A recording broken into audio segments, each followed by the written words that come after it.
ದೇಶಪಾಂಡೆ ಟ್ರಸ್ಟ್ನಿಂದ ಸಂಸ್ಥಾಪಕರ ದಿನಾಚರಣೆ ಕಾರ್ಯಕ್ರಮಕ್ಕೆ ಸ್ವಾಗತ. ನಾನು ಭವಾನಿ.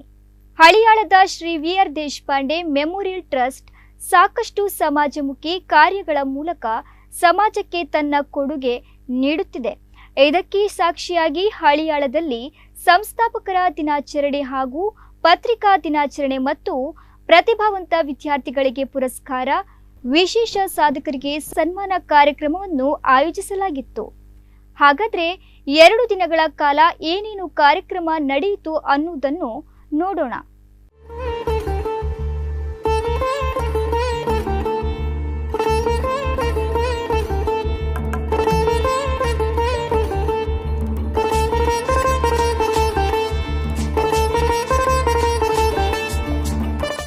ಪತ್ರಕರ್ತರ ಧ್ವನಿ ಸಂಘಟನೆಯ ಅಧ್ಯಕ್ಷರು ಸಹ ವೇದಿಕೆ ಆಗಬೇಕು ಹಾಗೂ ಮಂಜುನಾಥ್ ಸರ್ಕಾರಿ ಕಾರ್ಯದರ್ಶಿಗಳು ಕಾರ್ಯಕರ್ತ ಪತ್ರಕರ್ತರ ಸಂಘ ಹರಿಯಾಳ ಅವರು ಸಹ ವೇದಿಕೆ ಆಗಬೇಕಾಗಿ ಕೇಳಿಕೊಳ್ಳುತ್ತೇವೆ. ಪತ್ರಕರ್ತರ ಸಂಘ ಹರಿಯಾಳ ಹಾಗೂ ಕನ್ನಡ ಸಾಹಿತ್ಯ ಪರಿಷತ್ತು ಹರಿಯಾಳ ಹಾಗೂ ಕೆಎಲ್ಎಸ್ ಪದವಿ ಪೂರ್ವ ಕಾಲೇಜು ಹರಿಯಾಳದ ಸಹಯೋಗದಲ್ಲಿ ಕೆಎಲ್ಎಸ್ ಈ ಒಂದು ಮಹಾವಿದ್ಯಾಲಯದಲ್ಲಿ ವಿ.ಆರ್.ಎಂ. ಟ್ರಸ್ಟ್ ನ ಸಂಸ್ಥಾಪನಾ ದಿನದ ನಿಮಿತ್ತವಾಗಿ ಇವತ್ತು ನಾವು ಪತ್ರಿಕಾ ದಿನವನ್ನು ಆಚರಿಸ್ತಾ ಇದ್ದೀವಿ. ಈ ಒಂದು ಕಾರ್ಯಕ್ರಮಕ್ಕೆ ಮುಖ್ಯ ಅತಿಥಿಯಾಗಿ ಆಗಮಿಸಿರುವಂತಹ ಶ್ರೀ ಸಂದೀಪ್ ಭಟ್ ವಾಗ್ಮಿಗಳು, ಸಾಹಿತಿಗಳು ಹೊನ್ನಾವರ, ಇವರಿಗೆ ಈ ಒಂದು ಕಾರ್ಯಕ್ರಮಕ್ಕೆ ಆತ್ಮೀಯವಾಗಿರುವಂತಹ ಸ್ವಾಗತವನ್ನ ಬಯಸ್ತಾ ಇದ್ದೀವಿ. ಇವರಿಗೆ ಸ್ವಾಗತವನ್ನ ಕೋರಬೇಕಾಗಿ ನಮ್ಮ ಕಾಲೇಜಿನ ಪ್ರಾಚಾರ್ಯರಾಗಿರುವಂತಹ ಶ್ರೀನಿವಾಸ್ ಪ್ರಭುರಲ್ಲಿ ವಿನಂತಿ ಮಾಡ್ಕೊಳ್ತಾ ಇದ್ದೀವಿ.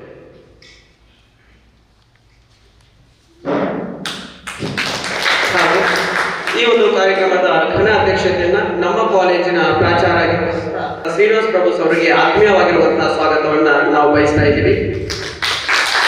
ಹಾಗೂ ಕಾರ್ಯಕ್ರಮದ ಅತಿಥಿಗಳಾಗಿರುವಂತಹ ಸುಮಂಗಲ ಅಗಡಿ, ಅಧ್ಯಕ್ಷರು ಕನ್ನಡ ಸಾಹಿತ್ಯ ಪರಿಷತ್ತು ಹರಿಯಾಳ ಘಟಕ, ಇವರಿಗೂ ಸಹ ಆತ್ಮೀಯವಾಗಿರುವಂತಹ ಸ್ವಾಗತವನ್ನ ಬಯಸ್ತಾ ಇದ್ದೀವಿ. ಪುಸ್ತಕವನ್ನು ನೀಡಿ ಮೇಡಮ್ ಅವರಿಗೆ ಸ್ವಾಗತ ಬಯಸಬೇಕಾಗಿ ಈ ಪ್ರಾಚಾರ್ಯರಲ್ಲಿ ವಿನಂತಿ ಮಾಡ್ಕೊಳ್ತಾ ಇದ್ದೀವಿ. ಹಾಗೂ ಹರಿಯಾಳದ ಪತ್ರಕರ್ತರ ಧ್ವನಿ ಸಂಘಟನೆಯ ಅಧ್ಯಕ್ಷರಾಗಿರುವಂತಹ ಯುವರಾಜ್ ಎಸ್.ಕೆ. ಅವರಿಗೂ ಸಹ ವೇದಿಕೆ ಪರವಾಗಿ ಆತ್ಮೀಯವಾಗಿರುವಂತಹ ಸ್ವಾಗತವನ್ನ ಬಯಸ್ತಾ ಇದ್ದೀವಿ. ಇವರಿಗೆ ಪುಸ್ತಕವನ್ನು ನೀಡಿ ಸ್ವಾಗತಿಸಬೇಕಾಗಿ ಅವರನ್ನು ವಿನಂತಿ ಮಾಡ್ಕೊಳ್ತಾ ಇದ್ದೀವಿ. ಈಗ ಈ ಸಂಸ್ಥಾಪನಾ ದಿನಕ್ಕೆ ಬಂದಿರುವಂತಹ ವಾಗ್ಮಿಗಳು, ಸಾಹಿತಿಗಳು, ಶಿಕ್ಷಕರು ಅನೇಕವಾಗಿರುವಂತಹ ಒಂದು ಗುರುತರವಾಗಿರುವಂತಹ ಜವಾಬ್ದಾರಿಯನ್ನ ಮಾಡಿ ಇವತ್ತಿನ ಕಾರ್ಯಕ್ರಮದ ಮುಖ್ಯ ವಕ್ತಾರರಾಗಿ ಮುಖ್ಯವಾಗಿರುವಂತಹ ಪ್ರಮುಖವಾಗಿರುವಂತಹ ಅತಿಥಿಗಳಾಗಿ ಆಗಮಿಸಿದರೆ ಅವರ ಕಿರು ಪರಿಚಯವನ್ನ ನಾನು ಇಲ್ಲಿ ಮಾಡ್ತಾ ಇದ್ದೇನೆ. ಸಂದೀಪ್ ಎಸ್. ಭಟ್ ಇವರು ಹೊನ್ನಾವರದವರು. ಖ್ಯಾತ ಸಾಹಿತಿಗಳಾಗಿ ಗುರುತಿಸಿಕೊಂಡ್ರ ವಿದ್ವಾನ್ ಸಂದೀಪ್ ಭಟ್ರು ಉತ್ತರ ಕನ್ನಡ ಜಿಲ್ಲೆಯ ಹೊನ್ನಾವರದವರು. ಶ್ರೀ ಶಂಭು ಭಟ್ಟ ಹಾಗೂ ಮುಕಾಂಬ ದಂಪತಿಗಳ ಸುಪುತ್ರರಾಗಿ 1984ರಲ್ಲಿ ಜನಿಸಿದ ಶ್ರೀಯುತರು MA B.Ed ಪದವೀಧರರು. ವೃತ್ತಿಯಿಂದ ಶಿಕ್ಷಕರು, ವಾಗ್ಮಿಗಳಾಗಿ ನಾಡಿನ ಅನೇಕ ಕಡೆ ಉಪನ್ಯಾಸ ನೀಡಿರುವ ಇವರು ಸತತ 2 ಬಾರಿ ರಾಜ್ಯ ಮಟ್ಟದ ಆಶುಭಾಷಣ ಪ್ರಶಸ್ತಿಯನ್ನು ಪಡೆದಿದ್ದಾರೆ. ಸಾಹಿತ್ಯ ಸೇವಾ ದುರಂತರ ಬಿರುದಾಂಕಿತ ಸಮಾಜ ಸೇವಾ ಭಾರ್ಗವ ಪ್ರಶಸ್ತಿಗೆ ಭಾಜನರಾಗಿದ್ದಾರೆ. ನುಡಿಸಿರಿ ರಾಜ್ಯೋತ್ಸವ ಪ್ರಶಸ್ತಿಯನ್ನು ನೀಡಿ ಇವರನ್ನು ಗೌರವಿಸಲಾಗಿದೆ. ಇದುವರೆಗೆ 26 ಕೃತಿಗಳನ್ನು ಕನ್ನಡ ಸಾರಸ್ವತ ಲೋಕಕ್ಕೆ ಕೊಡುಗೆಯಾಗಿ ನೀಡಿದ ಕೀರ್ತಿ ಇವರದ್ದು. ಲೇಖನ, ಚಿಂತನ, ಕವನ, ಕತೆ, ಕಾದಂಬರಿ, ಪ್ರಬಂಧ, ನಾಟಕ, ವ್ಯಾಕರಣ, ಚೌಪದಿ, ನಿರೂಪಣೆ, ಮಕ್ಕಳ ಸಾಹಿತ್ಯ ಹೀಗೆ ಸಾಹಿತ್ಯದ ವಿವಿಧ ಮಜಲುಗಳಲ್ಲಿ ಪ್ರತಿಭೆಯನ್ನು ತೋರಿಸಿದ ಇವರು ಕನ್ನಡ ಮತ್ತು ಆಂಗ್ಲ ಎರಡನ್ನೂ ಭಾಷೆಗಳಲ್ಲಿ ಕೃತಿಗಳನ್ನ ಬರೆದಿದ್ದಾರೆ. ಒಳ್ಳೆಯ ಕೃಷಿಕರಾಗಿ, ವೈದಿಕರಾಗಿ, ಗಾಯಕರಾಗಿ, ನಿರೂಪಕರಾಗಿ, ಉಪನ್ಯಾಸಕರಾಗಿ, ನಾಟಕ ನಿರ್ದೇಶಕರಾಗಿ, ಸಂಪನ್ಮೂಲ ವ್ಯಕ್ತಿಗಳಾಗಿ, ಮಕ್ಕಳಿಗೆ ನೆಚ್ಚಿನ ಶಿಕ್ಷಕರಾಗಿ ತಮ್ಮ ಬಹುಮುಖ ಪ್ರತಿಭೆ ಹಾಗೂ ವ್ಯಕ್ತಿತ್ವದಿಂದ ಇವರು ಗಮನ ಸೆಳೆದಿದ್ದಾರೆ.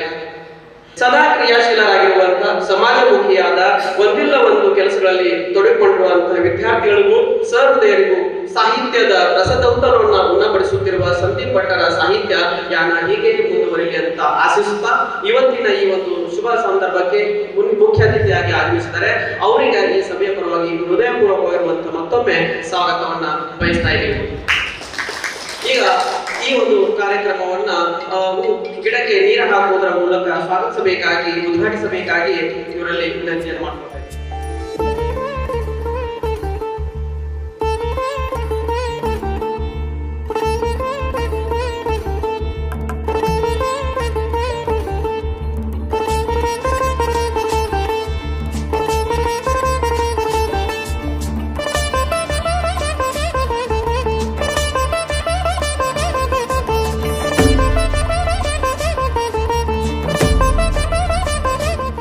ವಿಶ್ವಾಮಿತ್ರದೇವರಾದ ಅವಧವೇತಿ ತ್ರಯಾರ್ಷ್ಯ ಪ್ರವರಾನ್ವಿತ ವಿಶ್ವಾಮಿತ್ರ ಉತ್ತರೋತ್ಪನ್ನದ ರಾಶಾಯನ ಸೂತ್ರ ಸಾಮಶಾಖಾಧ್ಯಾಯಿ ಸಂದೀಪ ಶರ್ಮಾಹಮಸ್ಮಿ ಅಹಂಭೋಗಿವಾರಿ. ಹಣತೆ ಹಚ್ಚುತ್ತೇವೆ ನಾವು, ಈ ಕತ್ತಲನ್ನು ಗೆದ್ದು ನಿಲ್ಲುತ್ತೇವೆಂಬ ಜಿದ್ದಿನಿಂದಲೂ. ದೀಪಾವಳಿಯ ಹಡಗುಗಳೇ ಇದರಲ್ಲಿ ಮುಳುಗಿ ಕರಗಿರುವಾಗ ನಾನು ಹಚ್ಚುವ ಹಣತೆ ಶಾಶ್ವತವೆಂಬ ಭ್ರಾಂತಿ ನನಗಿಲ್ಲ. ಹಣತೆ ಹಚ್ಚುತ್ತೇವೆ ನಾವು, ಕತ್ತಲಿನಿಂದ ಬೆಳಗಿನೆಡೆಗೆ ನಡೆದೇ ಎಂಬ ಆಸೆಯಿಂದ ಖಂಡಿತ ಅಲ್ಲ. ನಮ್ಮ ಮುಖ ನೀವು, ನಿಮ್ಮ ಮುಖ ನಾವು ನೋಡಬಹುದೆಂಬ ಒಂದೇ ಒಂದು ಆಸೆಯಿಂದ ಹಣತೆ ಆರಿದ ಮೇಲೆ ಮತ್ತೆ ನಾವು ಯಾರು, ನೀವು ಯಾರು ಅಂತ ಹೇಳಿ ಡಾಕ್ಟರ್ GS ರುದ್ರಪ್ಪರು ಎಷ್ಟು ಸುಂದರವಾಗಿ ನಮ್ಮ ಬದುಕನ್ನು ಕಟ್ಟಿಕೊಟ್ಟಿದ್ದಾರೆ. ಇದೊಂದು ನೆಪ ಅಷ್ಟೇ. ಹಳಿ ತಪ್ಪದ ಹಳಿಯಾಳದವರು, ಉತ್ತರ ಕನ್ನಡದ ತಲೆ ನೀವು, ಉತ್ತರ ಕನ್ನಡದ ಕೈಕಾಲುಗಳಾದಂತಹ ನಾವು ಹೊನ್ನಾವರ, ಭಟ್ಕಳ, ಕುಮಟಾ ಭಾಗಗಳಲ್ಲಿ ನೆಲೆ ನಿಂತಿದ್ದೇವೆ. ನಾವು ನಿಮ್ಮನ್ನು ನೋಡ್ಲಿಕ್ಕೆ ಬರ್ತಿದ್ದೇವೆ ಅಂತಂದ್ರೆ ನಮ್ಮದೇ ದೇಹದ ಕಾಲು ಭಾಗದಲ್ಲಿ ಹರಿಯುವಂತಹ ರಕ್ತ ಹೃದಯಕ್ಕೆ ಬಂದು ತಲುಪಿದೆ ಅಂತೇಳಿ ಅರ್ಥ. ಹೀಗಾಗಿ ನಾವು ನಿಮ್ಮನ್ನ ನೋಡ್ಲಿಕ್ಕೆ ಬಂದಿದ್ದೇವೆ ಅಂತಂದ್ರೆ ಉತ್ತರ ಕನ್ನಡದ ಉತ್ತರದಲ್ಲಿ ಇರತಕ್ಕಂತಹ ನಿಮ್ಮನ್ನ ದಕ್ಷಿಣದ ಬಾಂಧವರು ನೋಡ್ಲಿಕ್ಕೆ ಬಂದಿದ್ದಾರೆ. ಶ್ರೀಯುತ ದಿನೇಶ್ ನಾಯ್ಕರು ಮತ್ತು ಶ್ರೀಯುತ ಪ್ರಕಾಶ್ ಪ್ರಭು ಅವರು ಒಂದು ದಿನ ಪೋಲಾಯಿಸಿ ನನಗೆ ಪತ್ರಿಕಾ ದಿನಾಚರಣೆಯ ಕುರಿತಾಗಿ ನೀವು ನಮ್ಮ ಹಳಿಯಾಳದ ಮಾಧ್ಯಮ ಮಿತ್ರರಿಗೆ ನಿಮ್ಮ ಸಂತೋಷವನ್ನ, ಸಂಭ್ರಮವನ್ನ ಹಂಚಿಕೊಳ್ಬೇಕು ಅಂತ ಹೇಳಿದಾಗ ನಾನು ಒಂದು ಮಾತು ಹೇಳಿದ್ದೇವೆ. ಎಂತ ವಿಷಯ ಮಾತಾಡ್ತೀರಿ ನೀವು ಅಂತ ಕೇಳಿದಾಗ ನಮ್ಮ ಭಾಷೆಯವರ ಭಾಷೆ ವ್ಯತ್ಯಾಸ ಆಗಬಹುದು, ಆದ್ರೆ ಪತ್ರಿಕಾ ಮಿತ್ರರು ದಿನನಿತ್ಯವೂ ಜನರಿಗೆ ಸುದ್ದಿ ಸೇವೆಯನ್ನ ಮುಟ್ಟಿಸಿ ಸಮಾಜವನ್ನ ಸುಸ್ಥಿತಿಯಲ್ಲಿ ಇಡ್ತಕ್ಕಂತಹ ಜನ. ಹೀಗಾಗಿ ಅಂಥವರ ಜೊತೆಗೆ ಏನು ಮಾತಾಡಲಿ ನಾನು, ನಮ್ಮ ನಿಮ್ಮ ನಡುವಿನ ಮಾಧ್ಯಮ ನೀವು ಅಂತ ಹೇಳಿ ಮಾತಾಡ್ತೇನೆ ಸರ್, ಬರ್ತೇನೆ ಅಂತ ಹೇಳಿ. ಅಲ್ಲೊಬ್ರು ಪ್ರಭುಗಳು, ಇಲ್ಲೊಬ್ರು ಪ್ರಭುಗಳು. ಒಂದು ಕಾಲಕ್ಕೆ ಪ್ರಭು ಅಂತಂದ್ರೆ ರಾಜ, ಯಥಾ ರಾಜ ತಥಾ ಪ್ರಜಾ. ಅಲ್ಲೊಬ್ರು ಪ್ರಭುಗಳು ಸಿಕ್ಕರು, ಇಲ್ಲಿಗೆ ಬಂದ ನಂತರ ವೇದಿಕೆಯ ಮೇಲೆ ಒಬ್ರು ಶ್ರೀನಿವಾಸ ಪ್ರಭುಗಳು. ಹೀಗಾಗಿ ರಾಜರ ಎದುರಿಗೆ ಮಾತಾಡೋದು ನಾವು, ಶ್ರೀನಿವಾಸ ಪ್ರಭುಗಳ ಎದುರಿಗೆ. ಅವರ ಪಕ್ಕದಲ್ಲಿದ್ದವರು ಯುವರಾಜ, ಅವರು ರಾಜರಾದರೆ ಇವರು ಯುವರಾಜ. ಹೀಗಾಗಿ ಇದೊಂದು ಆಸ್ಥಾನ ಅಂತ ಹೇಳಿ ಭಾವಿಸ್ತೇನೆ ನಾನು. ರಾಜ ಯುವರಾಜರ ನಡುವೆ ನಮ್ಮದೊಂದು ವಿದ್ವಾಂಸರ ಸಭೆ ಅಂತ ಹೇಳಿ ಭಾವಿಸ್ತೇನೆ. ಯಾಕೆ ಕೇಳಿದ್ರೆ ನೀವೆಲ್ಲ ವಿದ್ವತ್ ಪೂರ್ಣ ಇರತಕ್ಕಂತಹ ಪತ್ರಿಕಾ ರಂಗದಲ್ಲಿ ಕೆಲಸ ಮಾಡ್ತಕ್ಕಂತಹ ಜನ ಆದ್ರಿಂದ ಇದೊಂದು ವಿದ್ವತ್ ಪೂರ್ಣ ಸಭೆ ಅಂತ ಹೇಳಿ ಭಾವಿಸ್ತೇನೆ ನಾನು. ಸಾಹಿತ್ಯ ಪರಿಷತ್ತಿನ ಅಧ್ಯಕ್ಷರಾಗಿರ್ತಕ್ಕಂತಹ ಸುಮಂಗಲಾ ಮೇಡಮ್ ಅವರು ಆಗಮಿಸಿದ್ದಾರೆ. ಅವರನ್ನು ಕೂಡ ಅತ್ಯಂತ ಗೌರವಪೂರ್ವಕವಾಗಿ ಸಂಬೋಧನೆ ಮಾಡ್ತೇನೆ. ಪ್ರೀತಿಯಿಂದ ಮಾಧ್ಯಮ ಮಿತ್ರರೆಲ್ಲ ನೀವು ಬಂದಿದ್ದೀರಿ, ನಿಮ್ಮೆಲ್ಲರನ್ನ ಕೂಡ ಗೌರವಪೂರ್ವಕವಾಗಿ ಸಂಬೋಧನೆ ಮಾಡ್ತೇನೆ. ಮೊಟ್ಟ ಮೊದಲನೇದಾಗಿ ನಮ್ಮ ಕನ್ನಡ ನಾಡಿನ ಮೊಟ್ಟ ಮೊದಲ ಪತ್ರಿಕೆ ಮಂಗಳೂರು ಸಮಾಚಾರ ಹೊರಟಂತಹ ದಿನ ಇನ್ನು ಜುಲೈ 1. ಹೀಗಾಗಿ ನಿಮಗೆಲ್ಲರಿಗೂ ಕೂಡ ಕನ್ನಡ ನಾಡಿನ ಮೊಟ್ಟ ಮೊದಲ ದಿನಪತ್ರಿಕೆ ಹೊರಟಂತಹ ಪತ್ರಿಕಾ ದಿನವಾದ ಇಂದು ಎಲ್ಲ ಮಾಧ್ಯಮ ಮಿತ್ರರಿಗೂ ಕೂಡ ಕೈ ಜೋಡಿಸಿ ಶುಭಾಶಯಗಳನ್ನು ತಿಳಿಸ್ತೇನೆ. ಇವತ್ತು ಎಷ್ಟು ದಿನ ಅಂತ ಕೇಳಿದ್ರೆ ಮಾಧ್ಯಮದ ದಿನ, ವೈದ್ಯರ ದಿನ, ನಗುವಿನ ದಿನ, ಜೋಕಡೆ ಅಂತ ಇವತ್ತು. ಹೀಗಾಗಿ ಎಷ್ಟು ದಿನಗಳು ಇವತ್ತು ಜುಲೈ 1 ಒಂಥರ ಖುಷಿಯ ದಿನ ಅಂತ ಹೇಳಿ ಅನಿಸ್ತು ನನಗೆ. ಹೀಗಾಗಿ ಓಕೆ, ಸಿಹಿ ದಿನ, ಚಾರ್ಟರ್ಡ್ ಅಕೌಂಟೆಂಟ್ ದಿನ. ಅಪ್ಪ, ಒಂದು ಜುಲೈ 1 ಒಂದು ಖುಷಿಯ ದಿನ, ನನಗಂತೂ ಖುಷಿಯ ದಿನ. ಯಾಕೆ ಅಂತ ಕೇಳಿದ್ರೆ ನಾನು ನಮ್ಮ ಜಿಲ್ಲೆಯ ತಲೆಗೆ ಬಂದು ನಿಂತಿದ್ದೇನೆ ಅನ್ನುವ ಖುಷಿಯನ್ನು ಅನುಭವಿಸ್ತಿದ್ದೇನೆ. ನಿಮ್ಮೆಲ್ಲರ ಜೊತೆಗೆ 4-6 ಮಾತುಗಳನ್ನು ಹಂಚಿಕೊಳ್ಬೇಕು. ಬೆಳಗಿನ ಅವಧಿಯಲ್ಲಿ ಇದೇ ಒಂದು ಸಭಾಂಗಣದಲ್ಲಿ 1 ಗಂಟೆ ಉಪನ್ಯಾಸ ಮಾಡಿದವನು ನಾನು. ಮತ್ತೆ ನಿಮ್ ಜೊತೆಗೆ ಮಾತಾಡೋದಂತಂದ್ರೆ ಬಹಳ ಖುಷಿ ನನಗೆ. ಜಗತ್ನಲ್ಲಿರೋ 3 ರೀತಿಯ ಜನ ಸರ್, ನಾನು ಬಹಳ ಜನರನ್ನ ನೋಡ್ಲಿಲ್ಲ. ಒಂದು ನಂದೆಯ ನಿಂದೆಯ ಅಂತಕ್ಕಂಥ ಜನ. ನಂದೆಯ ನಿಂದೆಯ ಅಂತಂದ್ರೆ ನನ್ನ ಸಂಸಾರ ನಂದು, ನನ್ನ ಹೆಂಡತಿ ಮಕ್ಕಳು ನನ್ನವರು, ನನ್ನ ಸಂಬಳ ನಂದು, ನಿನ್ನ ಹೆಂಡತಿ ಮಕ್ಕಳು, ನಿನ್ ಸಂಸಾರ, ನಿನ್ ಸಂಬಳ ನಿಂದು, ನನಗೆ ನಿನ್ನ ತಂಟೆ ಬೇಡ, ನಿನಗೆ ನನ್ನ ತಂಟೆ ಬೇಡ, ನಂದೆಯ ನಿಂದೆಯ ಅಂತಕ್ಕಂಥ ಜನ ಒಂದು ರೀತಿಯ ಜನ. ಎರಡನೇ ರೀತಿ ಜನ ಇದ್ದಾರೆ ಸರ್. ಅವರು ನಿಂದೆಯ ತಗ ನಂದು ನಿಂದೆ ಅಂತಕ್ಕಂಥ ಜನ. ಇವರು ಪ್ರಪಂಚದಲ್ಲಿ ವಿರಳವಾಗಿರ್ತಕ್ಕಂಥ ಜನ. ಕೇವಲ 10% ಜನ ಇರಬಹುದೇನೋ. ಇವರು ಒಂಥರ ತ್ಯಾಗಿಗಳು, ಡೆಡಿಕೇಟೆಡ್ ಮನೋಭಾವದವರು, ಒಂಥರ ತ್ಯಾಗದ ಮನೋಭಾವದವರು. ನಿನ್ನ ಹತ್ರ ಇರಲಿ, ನಂದು ಸ್ವಲ್ಪ ತಗ ಇರ್ಲಿ ನಿನ್ನ ಹತ್ರಯ ಅಂತ ಹೇಳ್ತಕ್ಕಂತಹ ಜನ. ಇನ್ನು ಮೂರನೇ ರೀತಿಯ ಜನ ಇದ್ದಾರೆ ಸರ್, ವೆರಿ ಡೇಂಜರಸ್ ಜನ ಇವರು. ನಂದೆಯ ನಿಂದು ನಂದೆಯ ಅಂತಕ್ಕಂಥ ಜನ. ಇವರು ಸಮಾಜಕ್ಕೆ ಬೇಡದೆ ಹೋದ ಜನ ಸರ್. ಅಂಥವರ ಸಂಖ್ಯೆನೇ ಜಾಸ್ತಿ ಇದೆ. ನಮ್ಮ ಮಾಧ್ಯಮಗಳು ಮಾಡಬೇಕಾದದ್ದು ಇಷ್ಟೇ, ಸಮಾಜದ ಸ್ವಾಸ್ಥ್ಯವನ್ನ ಕಾಪಾಡಬೇಕಾದ್ದು ನಮ್ಮ ಮಾಧ್ಯಮಗಳ ಕರ್ತವ್ಯ. ಆದ್ರಿಂದ ನಮ್ಮ ಸಮಾಜ ಯಾವಾಗ ಬೆಳೀತದೆ, ನಿಂದೆಯ ತಗ ನಂದು ಸ್ವಲ್ಪ ನಿಂದೆಯ ಅಂತ ಹೇಳಿ ಯಾವಾಗ ಉದಾತ್ತ ಮನೋಭಾವ ನಮ್ಮ ಜನರಲ್ಲಿ ಬೆಳೀತದೋ ಅವಾಗ ನಮ್ಮ ಸಮಾಜ ಅಭಿವೃದ್ಧಿ ಆಗ್ತದೆ ಅನ್ನೋದನ್ನ ಬಹಳ ಹಿಂದಿ ಹಿರಿಯರು ಹೇಳಿದ್ರು. ಇದಲ್ಲದೆ ಇನ್ನೊಂದು ರೀತಿಯಿಂದ ಸರ್ 4 ರೀತಿಯ ಜನ ಇದ್ದಾರಂತೆ. ಯಾವ ರೀತಿಯ ಜನ ಅಂತ ಕೇಳಿದ್ರೆ, ಒಬ್ಬನು ತಾನು ತಿನ್ನೋದಿಲ್ಲ, ಇನ್ನೊಬ್ಬನಿಗೂ ತಿನ್ಲಿಕ್ಕೆ ಬಿಡೋದಿಲ್ಲ. ಇವ್ರು ಒಂದ್ ರೀತಿ ಜನ. ತಾನು ತಿನ್ನೋದಿಲ್ಲ, ಇನ್ನೊಬ್ಬನಿಗೂ ತಿನ್ಲಿಕ್ಕೆ ಬಿಡೋದಿಲ್ಲ ಅಂತಕ್ಕಂಥ ಜನ ಒಂದ್ ರೀತಿಯ ಜನ ಇವರು. ಇವರನ್ನ ಜಿಪುಣಾಗ್ರೇಸರು ಅಂತ ಹೇಳಿ ಕರಿಬಹುದು ನಮ್ಮ ಕನ್ನಡದ ಭಾಷೆಯ ಅಚ್ಚ ಕನ್ನಡದಲ್ಲಿ ಹೇಳುದಿದ್ರೆ. ತಾನು ತಿನ್ನೋದಿಲ್ಲ, ಇನ್ನೊಬ್ಬನಿಗೂ ತಿನ್ಲಿಕ್ಕೆ ಬಿಡುದಿಲ್ಲ ಅಂತ. ಈಗ ಎರಡನೇ ರೀತಿಯ ಜನ ಇದ್ದಾರೆ. ಅವರು ತಾನು ತಿನ್ನುತ್ತಾರೆ ಬೇಕಾದಷ್ಟು, ಇನ್ನೊಬ್ಬನಿಗೆ ಕೊಡುವುದಿಲ್ಲ. ಇವರು ಹೇಗೆ ಅಂತ ಕೇಳಿದ್ರೆ, ಯಾರಾದ್ರೂ ಎಲ್ಲ ಕಡೆಗೂ ಹೋಗ್ತಾರೆ, ಅವ್ರ ಮನೆಯಲ್ಲೆಲ್ಲ ಭೋಜನ ಮಾಡ್ತಾರೆ, ಅವರ ಅತಿಥಿ ಸತ್ಕಾರಗಳನ್ನ ಸ್ವೀಕರಿಸ್ತಾರೆ, ತಮ್ಮ ಮನೆ ಮಾತ್ರ ಕರೆಯೋದಿಲ್ಲ. ತಾವು ತಿಂತಾರೆ, ಇನ್ನೊಬ್ಬರಿಗೆ ತಿನ್ಲಿಕ್ಕೆ ಕೊಡೋದಿಲ್ಲ ಅಂತ. ಇವರು ಎರಡನೇ ರೀತಿಯ ಜನ. ಇದನ್ನ ನಮ್ಮ ಭಾಷೆಯಲ್ಲಿ ಹೇಳದಿದ್ರೆ ಕಂಜೂಸ್ ಅಂತ ಹೇಳಿ ಕರೀಬಹುದು. ಇನ್ನು ಮೂರನೇ ರೀತಿಯ ಜನ ಇದ್ದಾರೆ. ಈ ಮೂರನೇ ರೀತಿಯ ಜನ ಹೇಗೆ ಅಂತ ಕೇಳಿದ್ರೆ, ತಾನು ತಿಂತಾರೆ, ಇನ್ನೊಬ್ಬರಿಗೂ ಕೊಡ್ತಾರೆ. ಇವರು ಒಂಥರ ಸಮಾಧಾನಿಯ ಜನ. ತಾನು ತಿನ್ಬೇಕು, ತಾನೊಬ್ಬರೇ ತಿನ್ನೋದಲ್ಲ. ಸರ್ವೇ ಜನ ಸುಖಿನೋ ಭವಂತು, ಎಲ್ಲರೂ ಸುಖಿಯಾಗಿರ್ಲಿ. ತಾನೊಬ್ಬರೇ ತಿನ್ನೋದಲ್ಲ, ತನ್ನ ಅಣ್ಣ ತಮ್ಮಂದಿರು, ಅಕ್ಕಂಗಿರು, ಸಂಬಂಧಿಕರು, ಸಮಾಜ, ಎಲ್ಲ ಜಾತಿಯವರು, ಎಲ್ಲ ಧರ್ಮದವರು, ಎಲ್ಲರೂ ಸುಖಿಯಾಗಿರ್ಲಿ ಅಂತಕ್ಕಂಥ ಜನ. ಇವರು ಒಂದು ರೀತಿಯ ಜನ ಸರ್. 4ನೇ ರೀತಿಯ ಜನ ಯಾವ ರೀತಿ ಅಂತ ಕೇಳಿದ್ರೆ, ತನಗೆ ಇಲ್ಲದೆ ಹೋದ್ರೂ ಅಡ್ಡಿಲ್ಲ, ಇನ್ನೊಬ್ರು ತಿನ್ಬೇಕು ಅಂತಕ್ಕಂಥ ಜನ. ಇವರು ಬಹಳ ರೇರ್ ಸರ್, ಅಪರೂಪದ ಜನ ಇವರು. ಇಂಥವ್ರು ಸಿಕ್ಕುದು ಅಪರೂಪ. ತನಗೆ ಇಲ್ಲದೆ ಹೋದ್ರೂ ಅಡ್ಡಿಲ್ಲ, ಇನ್ನೊಬ್ರು ತಿನ್ಬೇಕು ಅಂತ. ಅದಕ್ಕೆ ಇನ್ನೊಂದು ರೀತಿಯಲ್ಲಿ ಹೇಳಿದ್ರು ತರುಣ ಸಾಗರ್, ಹಸಿವಾದಾಗ ಉಣ್ಣುವುದು ಪ್ರಕೃತಿ, ಹಸಿವಿಲ್ಲದೆ ಇರುವಾಗಲೂ ಉಣ್ಣುವುದು ವಿಕೃತಿ. ಹಸಿವಾದಾಗ ಉಣ್ಣುವುದು ಪ್ರಕೃತಿ, ಹಸಿವಿಲ್ಲದೆ ಇರುವಾಗಲೂ ಉಣ್ಣುವುದು ವಿಕೃತಿ. ತಾನು ಹಸಿವೆಯಿಂದ ಇದ್ದು ಇನ್ನೊಬ್ಬ ಹಸಿದವನಿಗೆ ಊಟ ಮಾಡಿಸೋದಿದೆಯಲ್ಲ, ಅದು ಸಂಸ್ಕೃತಿ ಅಂತ ಹೇಳಿದ್ರು. ತುಂಬಾ ಸುಂದರವಾದಂತಹ ಮಾತುಗಳನ್ನ ಹೇಳಿದ್ರು. ಪ್ರೀತಿಯ ನೆಲೆಯಲ್ಲಿ ನಾವು ನಮ್ಮ ಬಾಂಧವ್ಯಗಳನ್ನ ಕಟ್ಕೊಳ್ಬೇಕಾಗಿದೆ. ನಾನಿವತ್ತು ಹರಿಯಾಣಕ್ಕೆ ಯಾಕೆ ಬಂದೆ ಅಂತ ಕೇಳಿದ್ರೆ, ಅದು ನಮ್ಮವರ ಮೇಲಿನ ಪ್ರೀತಿಯಿಂದಲೇ ಹೊರತು ಬೇರೆಯ ಕಾರಣದಿಂದ ಸರ್ವಥಾ ಅಲ್ಲ.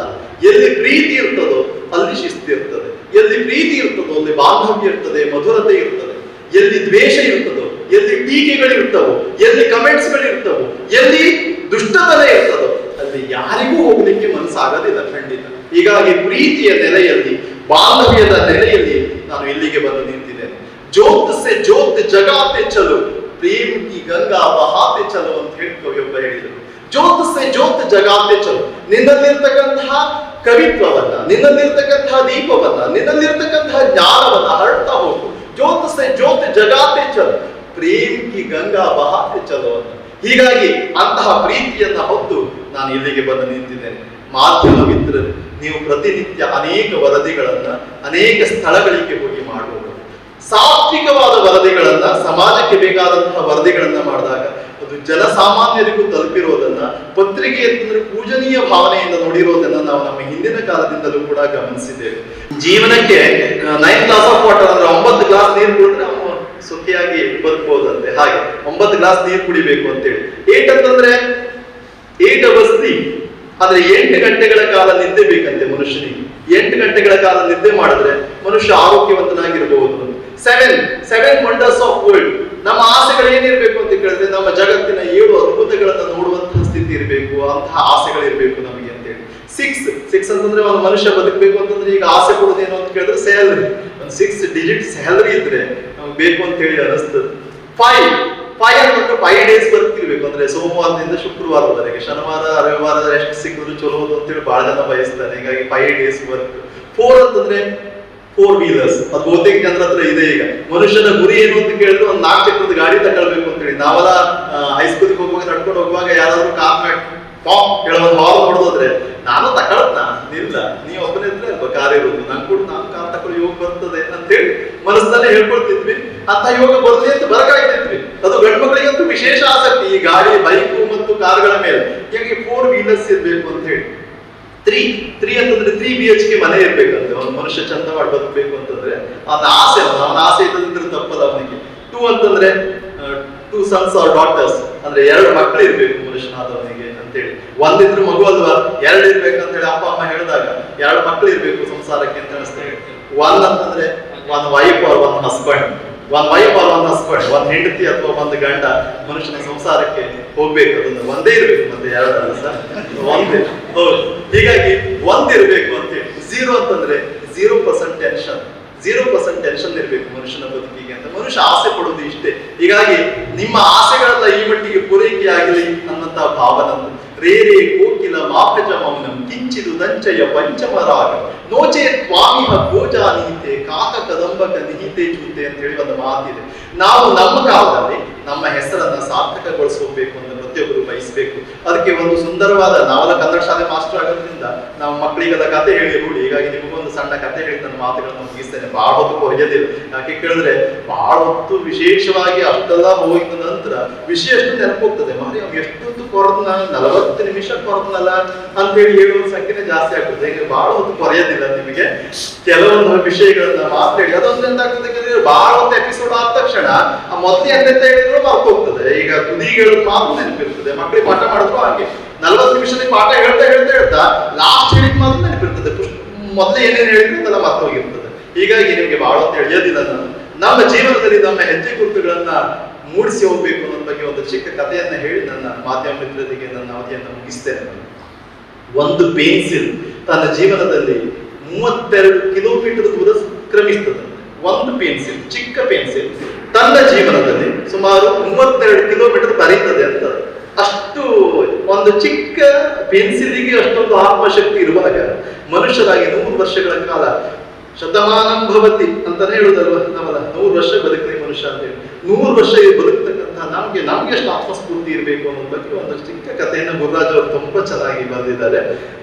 ಪೆನ್ಸಿಲ್ ಮಾರಾಟ ಮಾಡೋನು ಪ್ರತಿನಿತ್ಯ ಪೆನ್ಸಿಲ್ ಮಾರಾಟ ಮಾಡ್ತಿದ್ದಂತೆ ಜನಸಾಮಾನ್ಯರಿಗೆಲ್ಲ. ಬಹಳ ಪ್ರೀತಿಯಿಂದ ಪೆನ್ಸಿಲ್ ಮಾಡಿ ಮಕ್ಕಳಿಗೆಲ್ಲ ತಗೊಂಡೋಗಿ ಹಂಚುವುದವನ ಕಾಯಕ. ಪ್ರತಿನಿತ್ಯ ಪೆನ್ಸಿಲ್ ಮಾಡಿ ಆ ಹಂಚುವಂತಹ ಕಾರ್ಯ ಮಾಡುವಾಗ ಒಂದಿನ ಆದ ಪೆನ್ಸಿಲ್ಗಳನ್ನೆಲ್ಲ ಬಾಕ್ಸ್ ಮಾಡಿ ಕೊಡುವಾಗ ಪೆನ್ಸಿಲ್ಗೆ ಹೇಳಿದಂತೆ, ನೋಡು, ಇಲ್ಲಿಯವರೆಗೆ ನಾನು ಕಷ್ಟಪಟ್ಟು ಮರಗಳನ್ನೆಲ್ಲ ತಂದು ಈ ಲೆಡ್ಗಳನ್ನೆಲ್ಲ ತಂದು ಇದನ್ನ ಜೋಡಿಸಿ ತುಂಬಾ ಸುಂದರವಾಗಿ ಆ ಪೆನ್ಸಿಲ್ಗಳನ್ನೆಲ್ಲ ಮಾಡಿ ಇವತ್ತು ನಿನ್ನನ್ನ ಮಾರ್ಕೆಟಿಗೆ ಕಳಿಸ್ತಾ ಇದ್ದೇನೆ. ಈ ಮಾರ್ಕೆಟ್ಗೆ ಕಳಿಸಿದಂತಹ ನೀನು ನಾಳೆ ಯಾರ್ಯಾರ ಕೈ ಸೇರ್ತೀನಿ ಹೇಳಿಕ್ ಬರುದಿಲ್ಲ. ಒಂದು ಪೆನ್ಸಿಲ್ ಶಿಕ್ಷಕನ ಕೈ ಸೇರಿದ್ರು ಸೇರು, ಒಂದು ಪೆನ್ಸಿಲ್ ಮಕ್ಕಳ ಕೈ ಸೇರಿದ್ರು ಸೇರು, ಒಂದು ಪೆನ್ಸಿಲ್ ಬಡಿಗರ ಕೈ ಸೇರಿದ್ರು ಸೇರು, ಇನ್ನೊಂದು ಪೆನ್ಸಿಲ್ ಕಾಯಿನ ಕೈ ಸೇರಿದ್ರು ಸೇರು, ಇನ್ನೊಂದು ಪೆನ್ಸಿಲ್ ಬ್ಯಾಂಕಿಗೆ ಹೋದ್ರು, ಇನ್ನೊಂದು ಪೆನ್ಸಿಲ್ ಸ್ಟೂಡೆಂಟ್ ಕೈ ಸೇರಿದ್ರು ಸೇರು, ಒಂದು ಪೆನ್ಸಿಲ್ ಪತ್ರಕರ್ತರ ಕೈ ಸೇರಿದ್ರು ಸೇರು. ಹೀಗಾಗಿ ಯಾರ್ಯಾರ ಕೈ ಪೆನ್ಸಿಲ್ ಸೇರ್ತದೆ ಅಂತ ಹೇಳಿಕ್ ಬರುದಿಲ್ಲ. ಅದೇ ನಾವು ಮಾಡೋರಿಗೆ ಗೊತ್ತಿರ್ತದ, ಮಾಡೋರಿಗೆ ಗೊತ್ತಿರುವುದಿಲ್ಲ. ಹೀಗಾಗಿ ನಾನು ಇವತ್ತು ನಿನ್ನನ್ನ ಮಾರ್ಕೆಟಿಗೆ ಬಿಡುಗಡೆ ಮಾಡ್ತಾ ಇದ್ದೇನೆ.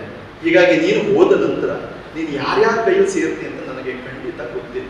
ಹೋದ ನಂತರ ನೀ ಯಾರ ಕೈಯಲ್ಲಿ ಸಿಕ್ಕಿದ್ರು ಕೂಡ ನಿನ್ನ ಕೆಲಸ ಮಾತ್ರ ಮರಿಬೇಡ ಅಂತೇಳಿ ತನ್ನ ಪೆನ್ಸಿಲಿಗೆ ಹೇಳಿದ. ನಿನ್ನ ಕೆಲಸ ಮಾತ್ರ ಮರಿಬೇಡ, ನಿನ್ನ ಕೆಲಸವನ್ನ ಶ್ರದ್ಧೆಯಿಂದ ನೀನು ಮಾಡು. ಯಾರ ಕೈಯಲ್ಲಿ ಸೇರೋದು ಬಂದಿಲ್ಲ, ನಿನ್ನ ಕೆಲಸ ಮಾತ್ರ ಮರಿಬೇಡ, ನಿನ್ನ ಕೆಲಸವನ್ನ ಶ್ರದ್ಧೆಯಿಂದ ಮಾಡು ಅಂತೇಳಿ ಪೆನ್ಸಿಲಿಗೆ ಹೇಳಿದಂತ. ಕೊನೆಗೆ ಇನ್ನೊಂದು ಮಾತು ಹೇಳಿದ ಅವನಿಗೆ. ಏನ್ ಹೇಳಿದಂತ ಪೆನ್ಸಿಲಿಗೆ ಹೇಳಿದ. ಏನ್ ಹೇಳಿದ ಅಂತ ಕೇಳಿದೆ, ನೋಡು, ನಿನ್ನನ್ನ ಬಣ್ಣ ಬಣ್ಣದ ರಂಗುಗಳಿಂದ ಹೊರಗಡೆಗೆ ಮೇಕಪ್ ಮಾಡಿದ್ದೇನೆ, ನಿನಗೆ ಅದಕ್ಕೊಂದು ಹೆಸರು ಕೊಟ್ಟಿದ್ದೇನೆ. ಒಂದು ತಿಳ್ಕೊ, ನಿನ್ನ ಮಹತ್ವ ಇರುವುದು ಬಣ್ಣ ಬಣ್ಣದ ರಂಗದಿಂದ ಮಾಡಿದಂತಹ ಮರಕ್ಕಲ್ಲ, ಒಳಗಡೆ ಇರ್ತಕ್ಕಂತಹ ಗ್ರಾಫೈಟ್ಗೆ, ಅದರ ಲೆಡ್ಗೆ, ಅದಕ್ಕೆ ಇರ್ತಕ್ಕಂಥ ಮಹತ್ವ. ಹೀಗಾಗಿ ಮೇಲೆ ಬಣ್ಣ ಯಾವುದು, ಅದರ ಹೆಸರು ಯಾವುದು ಅನ್ನೋದ್ರ ಮೇಲೆ ನೀನು ಡಿಪೆಂಡ್ ಆಗಿ, ಒಳಗೆ ಅಂತ ಅದೇ ಲೆಡ್ ಹೇಗಿದೆ ಅನ್ನೋದ್ರ ಮೇಲೆ ಅದು ಪದೇ ಪದೇ ಮುರಿದೋಯ್ತು ಅಂದ್ರೆ ಯಾಕೆ ಪೆನ್ಸಿಲ್ ತಗೊಳ್ತಾರೆ, ಅದನ್ನ ತಗೊಳ್ಳೋದೇನು. ಹೀಗಾಗಿ ನಿನ್ನ ವಿಷಯ ಇರುವುದು, ನಿನ್ನ ಆತ್ಮ ಇರುವುದು, ನಿನ್ನ ಶಕ್ತಿ ಇರುವುದು ನಿನ್ನ ಒಳಗಿಂದಕ್ಕೆ, ನಿನ್ನ ಹೊರಗಿಂದಕ್ಕಲ್ಲ ಅನ್ನೋದು ನಿನ್ನ ಜ್ಞಾಪಕದಲ್ಲಿ ಇರುವುದು ಅಂತೇಳಿ ಹೇಳಿದಂತೆ. ಮತ್ತೆ ಮುಂದುವರೆದು ಹೇಳಿದ. ಏನ್ ಹೇಳಿದ ಅಂತ ಕೇಳಿದ್ರೆ, ನೋಡು, ನೀ ಬರೀವಾಗ ಹೆದರ್ಬೇಡ, ಬರೀ. ಪತ್ರಕರ್ತರಿಗೆ ಹೇಳೋದು ಅಷ್ಟೇ, ನೀವು ಹೆದರ್ಬೇಡಿ, ಬರೀ, ಏನೂ ತೊಂದರೆ ಬರೋದೇ ಇಲ್ಲ. ಏನ್ ಬರೀರಿ, ಏನ್ ಬೇಕಾದ್ರೂ ಬರೀರಿ, ಹೆದರಿಬೇಡಿ. ಯಾಕೆ ಹೆದರಿಬೇಡಿ ಅಂತ ಕೇಳಿದ್ರೆ, ಅಳಿಸ್ಲಿಕ್ಕೆ ಬೇರೆ ಜನ ಇದ್ದಾರೆ, ಒಂದ್ ವೇಳೆ ತಪ್ಪಾಯ್ತು ಅಂತಂದ್ರೆ ರಬ್ಬರ್ ಅಳಿಸ್ತದೆ, ಅದರನ್ನು ಅಳಿಸ್ಬಿಟ್ಟು ಹೊಸದಾಗಿ ಬರೆಸ್ತದೆ ಅದರನ್ನು. ಹೀಗಾಗಿ ನಮ್ಮನ್ನ ತಿದ್ಲಿಕ್ಕೆ ಹಿರಿಯರಿದ್ದಾರೆ. ನಾವು ಕಿರಿಯರು ಏನು ತಪ್ಪು ಮಾಡ್ಬಿಟ್ವಪ್ಪ, ಹಿರಿಯರು ಹೇಳ್ತಾರೆ ತಮ್ಮ ಹಾಗೆ ಮಾಡುದಲ್ಲ, ಹಿಂಗ್ ಮಾಡ್ಬೇಕಾ, ಹಿಂಗ್ ಬರೆದ್ರೆ ಮಾತ್ರ ಜನರಿಗೆ ಮುಟ್ಟುತ್ತದೆ ಅಂತೇಳಿ ಹಿರಿಯರ ತಿದ್ಲಿಕ್ಕೆ ನಮ್ಗಿರ್ತಾರೆ, ಅವ್ರು ರಬ್ಬರ್ ಇದ್ದಂತೆ. ಹೀಗಾಗಿ ಅದಕ್ಕೆ ಅಂಜಬೇಡ. ಇನ್ನೊಂದೇನು ಅಂತ ಕೇಳಿದ್ರೆ, ನೀನ್ ಎಲ್ಲೆಲ್ಲ ಹೋಗ್ತೀಯೋ ಅಲ್ಲೆಲ್ಲ ನೀನ್ ಹೆಜ್ಜೆ ಗುರುತನ್ನ ಮೂಡಿಸು ಅಂತ ಹೇಳಿ ಪೇನ್ಸಿಲ್ಗೆ ಹೇಳಿದಂತೆ.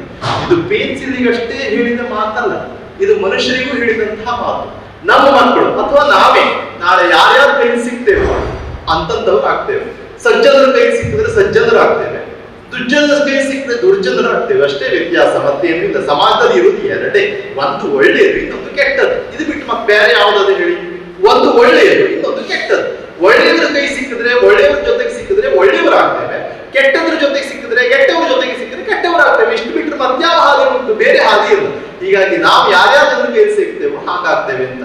ಎರಡನೇದೇನು ಅಂತ ಕೇಳಿದ್ರೆ, ಮೇಲಿನ ಬಣ್ಣ ಅಷ್ಟೇ ಮುಖ್ಯ ಅಲ್ಲ, ಮೇಲಿನ ಇದಷ್ಟೇ ಹೆಸರಷ್ಟೇ ಮುಖ್ಯ ಅಲ್ಲ, ಆ ಒಳಗಿನ ನೆಟ್ಟು ಮುಖ್ಯ ಅಂತಂದಲ್ಲ, ಅದು ಕೂಡ ನಮ್ಗೆ ಅನ್ವಯ ಆಗ್ತದೆ.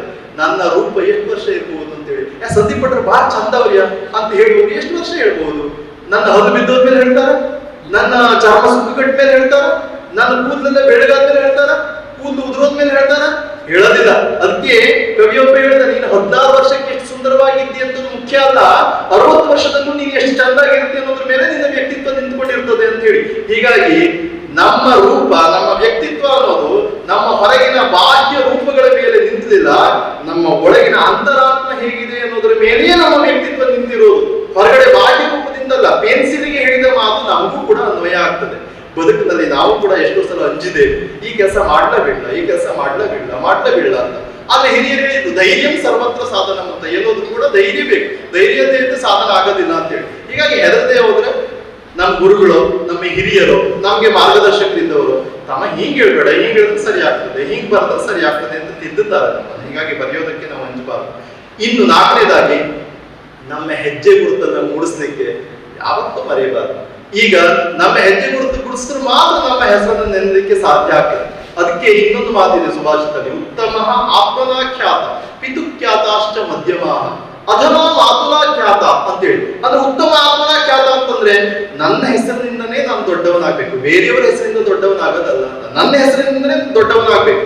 ಒಂದು ಕಾಲದವರೆಗೆ ಮಕ್ಕಳಿಗೆ ಇವಳು ಯಾರ ಇವಳು ಅಂತ ಕೇಳಿದ್ರೆ, ಇವಳ ಜನಾರ್ದನ್ ನಾಯ್ಕರವರು ಇಲ್ವಾ, ಅವ್ರ ಮಗಳ ಇವಳು ಅಂತ ಹೇಳ್ತಿದ್ರು. ಇನ್ ಯಾರ ಅಂದ್ರೆ, ಈಗ ನಾರಾಯಣ ಮಂಜಾತ್ ಗೌಡ್ರ ಮಗನ ಇವ ಅಂತೇಳಿ ಅವರ ಅಪ್ಪನ ಹೆಸರಿನಿಂದ ಅಥವಾ ಅವರ ಹಿರಿಯರ ಹೆಸರಿನಿಂದ ಗುರುತಿಸ್ತಿದ್ರು. ಹಿಂದಲ್ಲ, ಒಂದು ಕಾಲಕ್ಕೆ ನಾವು ನೀವೆಲ್ಲ ದೊಡ್ಡವರಾದ ನಂತರ ಉತ್ತಮ ಆತ್ಮನಾಖ್ಯಾತ, ನಮ್ಮ ಹೆಸರಿನಿಂದ ನಮ್ಮ ಅಪ್ಪನ ಗುರುತಿಸ್ಬೇಕು.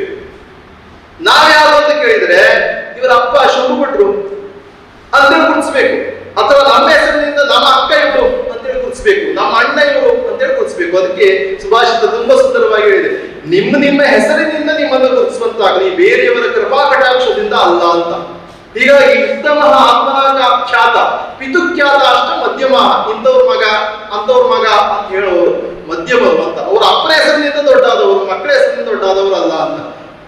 ಅಥವಾ ಮಾತುಲಾಖ್ಯಾತ, ಮಾವನ ಹೆಸರಿನಿಂದ ಮಾವನ ದುಡ್ಡು ತಕೊಂಡು ವರದಕ್ಷಿಣೆ ತಕೊಂಡು ಹಗಲ ಮಾಡ್ಕೊಂಡು ದೊಡ್ಡವರಾಗದಿದ್ರೆ ಅವ್ರನ್ನ ಬೇರೆ ಸಾಲಿಗೆ ಸೇರಿಸಿದ್ದಾರೆ. ಹೀಗಾಗಿ ನಾವು ಆಗ್ಬೇಕಾಗಿರೋದು ಉತ್ತಮ ಆತ್ಮನಾಖ್ಯಾತ, ನಮ್ಮ ಹೆಸರಿನಿಂದ, ನಮ್ಮ ವ್ಯಕ್ತಿತ್ವದಿಂದ, ನಮ್ಮ ಅಂಕಣದಿಂದ, ನಮ್ಮ ಸಾಹಿತ್ಯದಿಂದ, ನಮ್ಮ ಭಾಷೆಯಿಂದ, ನಮ್ಮ ವ್ಯಕ್ತಿತ್ವದಿಂದ ದೊಡ್ಡವರಾಗಬೇಕೆ ಹೊರತು ನಮಗೆ ಇನ್ನೊಬ್ಬರ ಕೃಪಾ ಕಟಾಕ್ಷದಿಂದ ದೊಡ್ಡವರಾಗಬೇಕು ಅನ್ನುವಂತಹ ಆಸೆ ಖಂಡಿತ ಇರಬಾರದು ಅನ್ನುವಂತಹ ಮಾತುಗಳನ್ನ ಹೇಳಲಿಕ್ಕೆ ಬಯಸ್ತೇನೆ. 3 ಸಾಗರ 3 ದೇಗುಲ ದೇವ ಸಾಸಿರವಿದ್ದರೆ, ಗಂಗೆ ಇದ್ದರೆ, ತುಂಗೆ ಇದ್ದರೆ, ಗಿರಿ ಹಿಮಾಲಯವಿದ್ದರೆ, ವೇದವಿದ್ದರೆ, ಮಂತ್ರವಿದ್ದರೆ, ಘನ ತಪೋವನವಿದ್ದರೆ, ಏನು ಸಾರ್ಥಕ ಮನೆಯ ಮಕ್ಕಳೇ ಮಲಗಿ ನಿದ್ರಿಸುತ್ತಿದ್ದಾರೆ ಅಂತಕ್ಕಂಥ ಒಂದು ಮಾತುಂಟು. ಹೀಗಾಗಿ ನಮ್ಮ ಮನೆಯ ಮಕ್ಕಳು ನಮ್ಮಿಂದ ಪ್ರಚೋದನೆಗೊಳ್ಳಲಿ, ಸ್ಫೂರ್ತಿಗೊಳ್ಳಲಿ. ಅವರು ನಮ್ಮ ಮನೆಯ ಮಕ್ಕಳು ನಮ್ಮಿಂದ ಮುಂದೊಂದು ದಿನ ಸುಸ್ಥಿರವಾದಂತಹ ಸಮಾಜವನ್ನ ಕಟ್ಟಲಿ. ನಾಳೆಗೆ ಬೇರೆ ಜನ ಮಕ್ಕಳಿಗೆ ನಾವು ಹೆಲ್ಪ್ ಮಾಡಿದ್ರೆ ನಮ್ಮ ಮಕ್ಕಳಿಗೂ ಕೂಡ ಬೇರೆ ಜನವರು ಹೆಲ್ಪ್ ಮಾಡ್ತಾರೆ ಅನ್ನುವಂತ ಭಾವ ಇರುವುದು. ಹಳಿಯಾಳದಲ್ಲಿ ತುಂಬಾ ಮಳೆಯಾಗಿದೆ ಅಂತೇಳಿ ಒಬ್ಬ ವರದಿಗಾರ ಹೇಳ್ತಾರೆ ಅಂತಂದ್ರೆ ವಿಷಯ ಇರುವುದಿಷ್ಟೇ, ಮಳೆ ಆಗದೆ ಅಷ್ಟೇ. ಅದನ್ನ ಕಿರ್ಚಿಕೊಂಡು ಕೂತ್ಕೊಂಡು ಮಾದೊಡ್ಡ ಗಂಟ ಕಂಡ್ರೆ ಹೇಳ್ಬೇಕು, ಇಲ್ಲ ಮಳೆ ಆದ್ರೆ ಮಳೆ ಆಗಲ್ಲ, ಇಷ್ಟೇ ವರದಿ ಇರೋದು. ಹೀಗಾಗಿ ಸಹಜವಾಗಿ ನಮ್ಮ ಭಾಷೆಯಲ್ಲಿ ಅಷ್ಟೇ ನಾವು ನಮ್ಗೆ ಈ ಸುದ್ದಿಗಳನ್ನು ತಲುಪಿಸ್ತಕ್ಕಂಥ, ಕಿರ್ಚಿ ಹೇಳಿದ್ರೆ ಮಳೆಯಾಗದ ವಿಷಯ ಅದೇ ಅಲ್ವಾ, ಅಥವಾ ಸೌಮ್ಯವಾಗಿ ಹೇಳಿದ್ರು ವಿಷಯ ಅದೇ ಅಲ್ವಾ. ಹೀಗಾಗಿ ಮಲಯಾಳದಲ್ಲಿ ಮಳೆಯಾಗಿದೆ ಅನ್ನೋ ವಿಷಯವನ್ನ ಸೌಮ್ಯವಾಗಿ ನಾವು ಜನರಿಗೆ ತಲುಪಿಸ್ತಕ್ಕಂತಹ ಕೆಲಸವನ್ನ ಮಾಡೋಣ.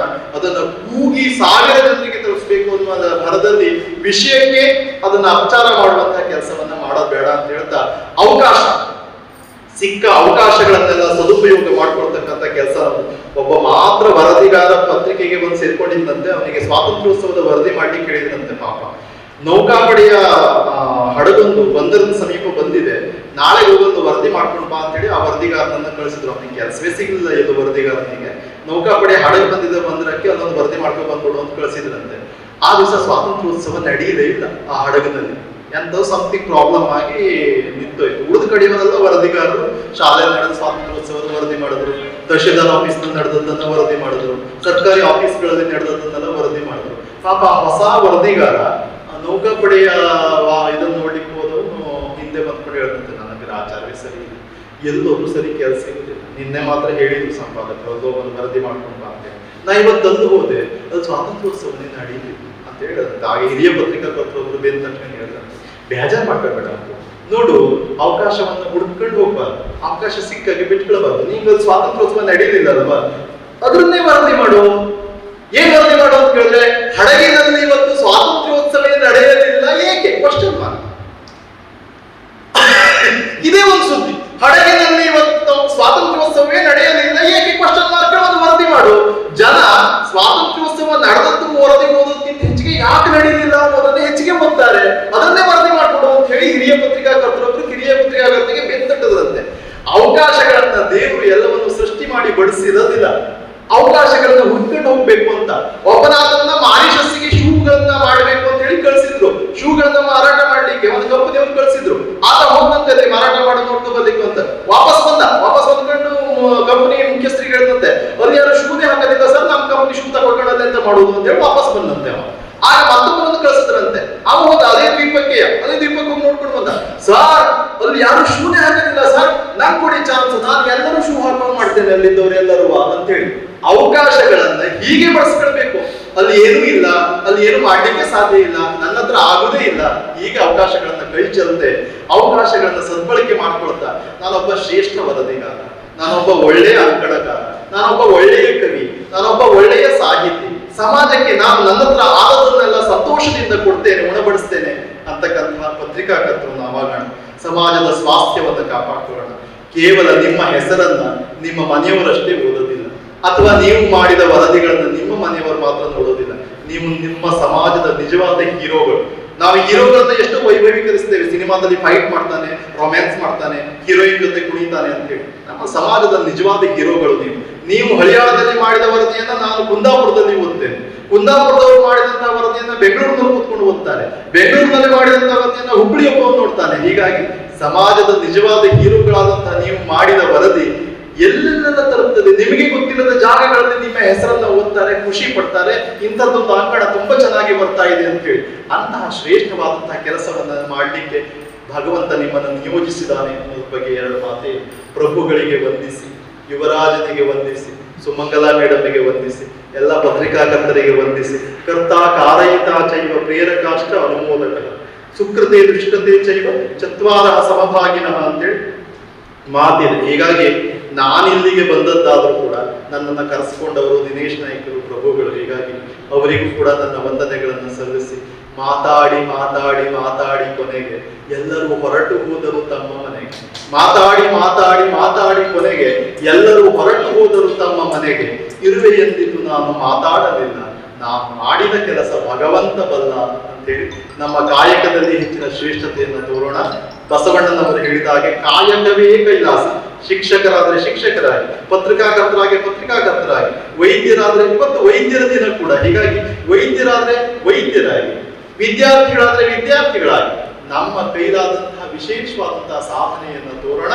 ನಮ್ಮ ಹೆಜ್ಜೆ ಗುರುತನ್ನು ಮೂಡಿಸೋಣ ಅಂತ ಹೇಳ್ತಾ, ಏನು ಜೇನು ಎಳೆಗುಂಬುಗಾರ ಏನು ಏನು ಜೇನು ಜೇನು ಎಳೆಗೊಂಡು ಗಾನ, ಓಂಕಾರದ ಶಂಖನಾದಕ್ಕಿಂತ ಕಿಂಚಿದೂನ, ಕವಿಯ ಏಕತಾನ ಕವನದಂತೆ ನಾದದೀನ ಅಂತ ಹೇಳ್ತಾ ನನ್ನ ಮಾತುಗಳನ್ನ ವಾಗ್ದೇವಿಯಾದಂತಹ ಶಾರದೆಗೆ, ನನಗೆ ಕಲಿಸಿದಂತಹ ಗುರುಗಳಿಗೆ, ಜನ್ಮ ಕೊಟ್ಟಂತಹ ತಂದೆ ತಾಯಿಗಳಿಗೆ, ನಿಮ್ಮೆಲ್ಲರಿಗೆ ಅರ್ಪಿಸ್ತೇನೆ. ಯಾಕೆಂತ ಹೇಳಿದ್ರೆ ನನ್ನ ಮಾತುಗಳು ನನ್ನದು ಖಂಡಿತ ಅಲ್ಲ. ನನ್ನದು ಸ್ವಂತದ್ದು ಏನಿದೆ? ನನ್ನ ಹೆಸರು ಕೊಟ್ಟವ್ರು ಬೇರೆ ಇದ್ದಾರೆ, ಶಿಕ್ಷಣ ಕೊಟ್ಟವ್ರು ಬೇರೆ ಇದ್ದಾರೆ, ಉದ್ಯೋಗ ಕೊಟ್ಟವ್ರು ಬೇರೆ ಇದ್ದಾರೆ, ಸಂಬಳ ಕೊಡೋರು ಬೇರೆ ಇದ್ದಾರೆ. ಹೀಗಾಗಿ ನನ್ನದ್ದು ಸ್ವಂತದ್ದು ಏನೂ ಇಲ್ಲ. ಅದಕ್ಕೆ ಹಿಂದಿನವರು ಹೇಳ್ತಿದ್ರು, ಜೀವನದಲ್ಲಿ 4 ಜನರಾರು ಗಳಿಸು ಅಂತ ಹೇಳ್ತಿದ್ರು. 4 ಜನರಾರು ಗಳಿಸು ಅಂದ್ರೆ ಎಂತಕ್ಕೆ ಕೇಳಿದ್ರೆ ಸರ್, ಹೊತ್ಕೊಂಡು ಹೋಗಿ ಇಬ್ರು ಹಿಂದ್ಬೇಕು ಮುಂದ್ಬೇಕು ಅಂತ ಹೇಳೋದಾಗಿತ್ತು. ನಾ ಜೀವನದಲ್ಲಿ 4 ಜನರಾರು ಗಳಿಸು ಅಂತ ಹೇಳ್ತಿದ್ರು. ಹೀಗಾಗಿ ನೀವು ಪತ್ರಿಕಾಕರ್ತರು, ಸಾಹಿತಿಗಳು 4 ಜನರನ್ನಲ್ಲ 400 ಜನರನ್ನ ಗಳಿಸಿದ್ದೇವೆ. ಅದರ ಬಗ್ಗೆ ಮಾತಿಲ್ಲ. ಯಾಕೆ ಹೇಳಿದ್ರೆ ಭಗವಂತ ನಮಗೆ ಕೊಟ್ಟಂತಹ ಶಕ್ತಿಯಿಂದ ಅಷ್ಟು ಜನರಿಗೆ ರೀಚ್ ಆಗಲಿಕ್ಕೆ ನಮ್ಮ ಹತ್ರ ಸಾಧ್ಯತೆ ಆಗಿದೆ. ಒಂದಂತೂ ನೆನಪಿಟ್ಕೊಳ್ಳಿ ಮಕ್ಕಳೇ, ಫೇಸ್ಬುಕ್ ನಲ್ಲಿ 5,000 6,000 ಫ್ರೆಂಡ್ಸ್ ಇದ್ದಾರೆ ತನಗೆ ಅಂತ ಹೇಳಿ ಕಾಲರ್ ಮೇಲೆ ಮಾಡ್ಕೊಂಡು ತಿರುಗಾಡಬೇಡಿ. ಅವರೆಲ್ಲ ನಮ್ಮ ಬದುಕಿಗೆ ಬರುವವರಲ್ಲ. ಅದಕ್ಕೆ ಕವಿಯೊಬ್ಬ ತುಂಬಾ ಸುಂದರವಾಗಿ ಹೇಳ್ತಾನೆ, ಮುಖ ಪುಸ್ತಕದ ತಂದೆ ಮುಖ ಪುಸ್ತಕದ ತಾಯಿ. ಅಂದ್ರೆ ಮುಖ ಪುಸ್ತಕದೊಳಗೆ ಇವರು ಒಂದು ಬೇರೆ ಕಡೆ ಬರುವುದಲ್ಲ. ಮುಖ ಪುಸ್ತಕದ ತಂಗಿ ತಾಯಿ ತಂಗಿಸುತ್ತರು, ಮುಖ ಪುಸ್ತಕದೊಳೆಲ್ಲ ಜೀವ ಜೀವೋತ್ಕರ್ಷ, ಮುಖ ತಿರುವಿ ಬದುಕಿಲ್ಲಿ ಮರುಳ ಮನುಜ ಅಂತ ಹೇಳಿ ಗಣಪತಿ ಕೊಡದುಕೊಳ್ಳಿಯವರು ತುಂಬಾ ಚೆನ್ನಾಗಿ ಬರೆದಿದ್ದಾರೆ. ಅಂದ್ರೆ ಫೇಸ್ಬುಕ್ ನಲ್ಲಿ ಇರ್ಬೇಕಿದ್ರೆ ಲೈಕ್ ಕಮೆಂಟ್ ಎಲ್ಲ ಬಹಳ ಎಷ್ಟು ಎಕ್ಸಲೆಂಟ್, ನಿಂದು ಬರಹ ಅಂತಂದ್ರೆ ಎಕ್ಸಲೆಂಟ್ ಹೇಳೋದು ಹೇಳ್ತಾರೆ. ಆದ್ರೆ ನಿಮಗೆ ಎದುರಿಗೆ ಸಿಕ್ಕರೂ ಮಾತಾಡ್ಸೋದಿಲ್ಲ ಪಾಪ, ಹಾಗೆ ನಡೀತಾನೆ ಸೀದಾ. ಅಂದ್ರೆ ಮುಖ ತಿರುವಿ ಬದುಕಿಲ್ಲಿ ಮರುಳ ಮನುಜ ಅಂತೇಳಿ ಹೇಳ್ತಾರೆ. ಹೀಗಾಗಿ ಮುಖ ನೋಡ್ತಕ್ಕಂತಹ ಎಷ್ಟೋ ಕಣ್ಣುಗಳು ಪರಸ್ಪರ ಸೇರ್ತವೆ, ಎಷ್ಟೋ ಕಣ್ಣುಗಳು ಪರಸ್ಪರ ಕಾಡ್ತವೆ ಅಂತಕ್ಕಂತಹ ಮಾತಿದೆ. ಹಳಿಯಾಳಕ್ಕೆ ಬಂದು ಸಂತೋಷ ಆಯಿತು, ಸಂಭ್ರಮ ಆಯಿತು. ಸಂಖ್ಯೆ ಎಷ್ಟು ಅಂತ ನೋಡೋದಿಲ್ಲ ನಾನು. ಹೀಗಾಗಿ ಸಂಖ್ಯೆ ಮುಖ್ಯ ಅಲ್ಲ, ನನಗೆ ಭಾವಗಳೇ ಮುಖ್ಯ ಅನ್ನುವಂತಹ ಮಾತುಗಳನ್ನು ಹೇಳ್ತಾ ವಂದಿಸಿ ನನ್ನ ಮಾತುಗಳನ್ನು ಮುಗಿಸ್ತೇನೆ. ಹೊನ್ನಾವರದಿಂದ ಆಗಮಿಸಿದಂತಹ ದೀಪಕ್ ಸರ್ ಅವರು ಮತ್ತೆ ನಮ್ಮ ಹಳಿಯಾಳ ಕನ್ನಡ ಸಾಹಿತ್ಯ ಪರಿಷತ್ತಿನ ಅಧ್ಯಕ್ಷರಾದ ಸುಮಂಗಲಾ ಮೇಡಮ್ ಅವರಿಗೆ ನಮಸ್ಕರಿಸುತ್ತಾ, ಎಲ್ಲರಿಗೂ ಇಲ್ಲಿ ಸೇರಿರುವಂತಹ ಪತ್ರಕರ್ತರಿಗೆ ಪತ್ರಿಕಾ ದಿನಾಚರಣೆಯ ಅಭಿನಂದನೆಗಳನ್ನು ಸಲ್ಲಿಸ್ತಾ, ನಮ್ಮ ದೀಪಕ್ ಸರ್ ಅವರು ಬಹಳ ವಿಶೇಷವಾಗಿ ಉಪನ್ಯಾಸ ಮಾಡಿದರು. ನಾವು ಹೆಚ್ಚಾಗಿ ಪತ್ರಕರ್ತರು ವೇದಿಕೆಗಳಲ್ಲಿ ಕಾಣಿಸೋದಿಲ್ಲ, ನಾವು ಮುಂದುಗಡೆ ಇರ್ತೀವಿ. ವೇದಿಕೆಯಲ್ಲಿ ಬರೋದು ಅತಿ ವಿರಳ, ರೇರ್ ಅಂತಾರಲ್ಲ ಆ ರೀತಿ. ಆದರೆ ಹಲವಾರು ಜನ ಉಪನ್ಯಾಸ ಮಾಡೋರನ್ನ ನಾವು ನೋಡ್ತೀವಿ. ಅವರು ಮಾತಾಡಿರೋ 1000 ಮಾತುಗಳಲ್ಲಿ 10 ಮಾತುಗಳನ್ನ ನಾವು ಪತ್ರಿಕೆಗೆ ಕಳಿಸ್ತೀವಿ. ಅಂದರೆ ನಾವು ಬ್ರೀಫ್ ಮಾಡಬೇಕಾಗ್ತದೆ. ಸೊ ದೀಪಕ್ ಸರ್ ಅವರು ಬಹಳ ಚೆನ್ನಾಗಿ ಹೇಳಿದ್ರು. ಅಂದ್ರೆ ಅವ್ರದ್ದು ಶೈಲಿ ಬೇರೆ ಇದೆ, ವಿಶೇಷ ಶೈಲಿ. ಖುಷಿ ಆಯ್ತು. ಬಹಳ ವಿಷಯಗಳನ್ನು, ಹೊಸ ಹೊಸ ವಿಷಯಗಳನ್ನ ಹೇಳ್ತಾ ಹಾಸ್ಯವನ್ನು ಮಾಡಿದ್ರು. ನಾನು ವಿದ್ಯಾರ್ಥಿಗಳಲ್ಲಿ ಒಂದು ವಿಷಯ ಹೇಳ್ತೇನೆ, ದಯಮಾಡಿ ಎಲ್ಲರೂ ಪತ್ರಿಕೆಗಳನ್ನ ಓದ್ರಿ. ಯಾಕಂದ್ರೆ ಈಗ ಇರುವಂತಹ ಒಂದು 20-25 ಸಂಖ್ಯೆ ವಿದ್ಯಾರ್ಥಿಗಳಿಗೆ ಎಷ್ಟು ಜನ ಪತ್ರಿಕೆಯನ್ನ ತಗೊಳ್ತೀರಿ ಮನೆಗಳಲ್ಲಿ? ಯಾರು ಕೈ ಎತ್ಬೋದಾ? ನೋಡಿ, ಇಷ್ಟು ಸಂಖ್ಯೆಯಲ್ಲಿ 2 ಜನ ಮಾತ್ರ ಮನೆಗೆ ಪತ್ರಿಕೆ ತಗೊಳ್ತಾರೆ. ಪತ್ರಿಕೆ ಎಷ್ಟು ಮುಖ್ಯ ಅನ್ನೋದು ದೀಪಕ್ ಸರ್ ಅವರು ಹೇಳಿದರು. ಸ್ವಾತಂತ್ರ್ಯ ಸಂದರ್ಭದಲ್ಲಿ ನಿಮಗೆ ಏನು ಗನ್ನು, ಬಾಂಬು, ಖಡ್ಗ ಇವೆಲ್ಲಕ್ಕಿಂತ ಹೆಚ್ಚಾಗಿ ಕೆಲಸ ಮಾಡಿದ್ದೆ ಪತ್ರಿಕೆ. ಇದನ್ನ ನೀವು ವಿದ್ಯಾರ್ಥಿಗಳಾದವರು, ಈ ವಿದ್ಯಾರ್ಥಿ ವಯಸ್ಸು ನಿಮ್ಮ ಕಲಿಯೋ ವಯಸ್ಸು, ನೀವು ಎಷ್ಟು ವಿಷಯನ ಕಲಿತೀರಾ ಮುಂದಿನ ದಿನಗಳಲ್ಲಿ ಯಾರ ಹತ್ರ, ಅಂದ್ರೆ ನಿಮ್ಮ ಎದುರುಗಡೆ ಯಾರು ಬಂದರೂ ಕೂಡ ಅಲ್ಲಿ ನೀವು ಸಂವಾದ ಮಾಡುವಂಗೆ ಬೆಳಿತೀರಾ. ನೀವು ಎಷ್ಟು ಈ ವಿದ್ಯಾರ್ಥಿ ವಯಸ್ಸಲ್ಲಿ ಕಲಿತು ನಿಮ್ಮ ಬುದ್ಧಿಮತ್ತೆಯನ್ನ ಹೆಚ್ಚು ಮಾಡ್ಕೊಳ್ತೀರಿ, ನೀವು ಸಮಾಜದಲ್ಲಿ ಅಗ್ರಗಣ್ಯ ಸ್ಥಾನಕ್ಕೆ ಹೋಗ್ತೀರಿ. ದಯಮಾಡಿ ಎಲ್ಲರೂ ಪತ್ರಿಕೆಗಳನ್ನ ಹೆಚ್ಚಾಗಿ ತಮ್ಮ ಮನೆಗಳ ಹಾಕೊಳ್ರಿ. ವಿದ್ಯೆ ಅತ್ಯಂತ ನಿಮಗೆ ಫ್ರೀ ಆಗಿ ಸಿಗ್ತಾ ಇದೆ. ಆಕ್ಚುಲಿ ವಿದ್ಯೆಯನ್ನ ಫ್ರೀ ಆಗಿ ತಗೊಳ್ಬಾರ್ದಂತೆ. ಆದರೆ ಇಂದಿನ ಪ್ರಸ್ತುತ ಸಮಾಜದಲ್ಲಿ ಸರ್ಕಾರಗಳು ಕೂಡ ಎಲ್ಲ ಮಕ್ಕಳು ಶಿಕ್ಷಣವಂತರಾಗಬೇಕು ಅಂತ ಎಲ್ಲರಿಗೂ ಕೂಡ ಬಾಲ್ವಾಡಿ, ನೀವು 3-4 ವರ್ಷದವರು ಇರ್ತೀರಿ, ಅಲ್ಲಿಂದ ಹಿಡಿದು ನೀವು ಸ್ನಾತಕೋತ್ತರ ಪದವಿ ಪಡೆಯುವವರೆಗೂ ಕೂಡ ನಿಮಗೆ ಸರ್ಕಾರ ಶಿಷ್ಯ ವೇತನ ಸೇರಿ ಹಲವಾರು ವಿಷಯಗಳಲ್ಲಿ ನಿಮಗೆ ಏನ್ ಬೇಕೋ ಅದನ್ನ ಕೊಟ್ಟು ಶಿಕ್ಷಣ ಪಡೆಯಲಿಕ್ಕೆ ಸಹಕಾರಿ ಆಗ್ತಾ ಇದೆ. ಇದನ್ನ ಎಲ್ಲರೂ ಅರ್ಥ ಮಾಡಿಕೊಂಡು ಮುಂದಿನ ದಿನಗಳಲ್ಲಿ ನೀವೆಲ್ಲರೂ ಕೂಡ ಉತ್ತಮ ಶಿಕ್ಷಣವನ್ನು ಪಡೆಯಿರಿ. ಹಾಗೆ ಪತ್ರಿಕೆಗಳನ್ನು ಹೆಚ್ಚೆಚ್ಚು ಕೊಂಡ್ಕೊಂಡು ಓದ್ಕೊಳ್ರಿ. ಮುಖ್ಯವಾಗಿ ನಿಮಗೆ ನ್ಯಾಯಾಲಯಗಳಲ್ಲಿ ಕೂಡ ಈ ಟಿವಿ ಮಾಧ್ಯಮ ಅಥವಾ ಸಾಮಾಜಿಕ ಜಾಲತಾಣಗಳಲ್ಲಿ ಬಂದಂತಹ ವಿಷಯಗಳನ್ನ ತಗೊಂಡು ಯಾವುದೂ ಜಜ್ಮೆಂಟ್ಸ್ ಆಗೋದಿಲ್ಲ. ಇದನ್ನ ಎಲ್ಲರೂ ತಲೆಯಲ್ಲಿಟ್ಕೊಳ್ರಿ. ಪತ್ರಿಕೆ ಅನ್ನೋದು ಒಂದು ಸಾಕ್ಷ್ಯ. ನೀವು ಇವತ್ತು ಬರೆದಿರುವಂತಹ ಪತ್ರಿಕೆ ನೀವು ಏನಾದರೂ ಪ್ರಮುಖ ಇದ್ರೆ ಅದನ್ನ ತೆಗೆದಿಟ್ರೆ ಅದನ್ನ ನೀವು 50 ವರ್ಷಗಳ ನಂತರ ಕೂಡ ಅದನ್ನ ನೀವು ಪ್ರೊಡ್ಯೂಸ್ ಮಾಡ್ಬೋದು. ಪತ್ರಿಕೆ ಅಷ್ಟು ಒಂದು ತನ್ನ ಏನು ಗಾಂಭೀರ್ಯ ಹೊಂದಿದೆ. ಸೊ ಅದಕ್ಕಾಗಿ ಎಲ್ಲರೂ ಕೂಡ ಪತ್ರಿಕೆಗಳನ್ನು ಹೆಚ್ಚೆಚ್ಚು ಓದ್ರಿ. ಎಲ್ಲರಿಗೂ ಕೂಡ ನಾನು 2 ಮಾತುಗಳನ್ನ ತಿಳಿಸ್ತಾ ಧನ್ಯವಾದಗಳನ್ನು ತಿಳಿಸ್ತೇನೆ. ಧನ್ಯವಾದ. ಸಂದೀಪ್ ಭಟ್ ಅವ್ರದ ಮಾತು ಕೇಳಿದ್ಮೇಲೆ ಮತ್ತೆ ಯಾರ್ದು ಮಾತು ಕೇಳೋದು ಅವಶ್ಯಕತೆ ಇಲ್ಲ. ಅಷ್ಟು ಚೆನ್ನಾಗಿ ಅವರು ನಮಗ ಮಾತನಾಡಿದ್ದಾರೆ. ಯಾಕಂದ್ರೆ ಯಾವಾಗ್ಲೂ ಹುಗ್ಗಿ ಹೊಟ್ಟೆ ತುಂಬಿದ ಮೇಲೆ ಹುಗ್ಗಿ ಮುಳ್ಮುಳ್ ಅಂತ ಒಂದು ಒಳ್ಳೆಯ ಚಿಂತನೆಗಳನ್ನ ಒಂದು ಒಳ್ಳೆಯ ವಿಚಾರಗಳನ್ನು ಕೇಳಿದ್ರೆ ಅದ ವಿಚಾರದೊಳಗನ ನಾವು ಮನೆಗೆ ಹೋದ್ರೆ ಅದು ಭಾಳ ದಿನ ಬಹಳಷ್ಟು ಹೊತ್ತು ನಮ್ಮ ತಲೆಯೊಳಗ ಉಳಿದಿರ್ತೈತೆ ಅನ್ನೋದನ್ನ ತಿಳ್ಕೊಂಡು ನಾವು ಬಹಳಷ್ಟು ಮಾತಾಡೋದಿಲ್ಲ. ಅವ್ರ ವಿಚಾರಗಳನ್ನ ನೀವೆಲ್ಲ ತಗೊಳ್ರಿ ಅಂತ ಹೇಳ್ತಾ ಅವ್ರು ಹೇಳಿದ್ರು ಎಲ್ಲ ಏನಾದರೂ ಆಗ್ರಿ ಅಂತ ಹೇಳಿ. ಅದು ಸಿದ್ಧೇ ಪುರಾಣಿಕರು ಅಂತ ಹೇಳ್ತಾರಲ್ಲ, ಏನಾದರೂ ಆಗು ಮೊದಲು ಮಾನವನಾಗು ಅನ್ನುವಂಥದ್ದು. ನಾವು ಏನಾದ್ರೂ ಅವ್ರು ಪತ್ರಕರ್ತರನ್ನು ಆಗ್ಬೋದು, ಶಿಕ್ಷಕರನ್ನು ಆಗ್ಬೋದು, ಸಾಹಿತ್ಯನೂ ಆಗ್ಬೋದು, ಏನಾದರೂ ಆಗಲಿ ಮೊದಲು ಮಾನವನಾಗು ಅನ್ನುವಂಥ ಒಂದು ವಿಚಾರವನ್ನು ನಾವು ತಿಳ್ಕೊಬೇಕು.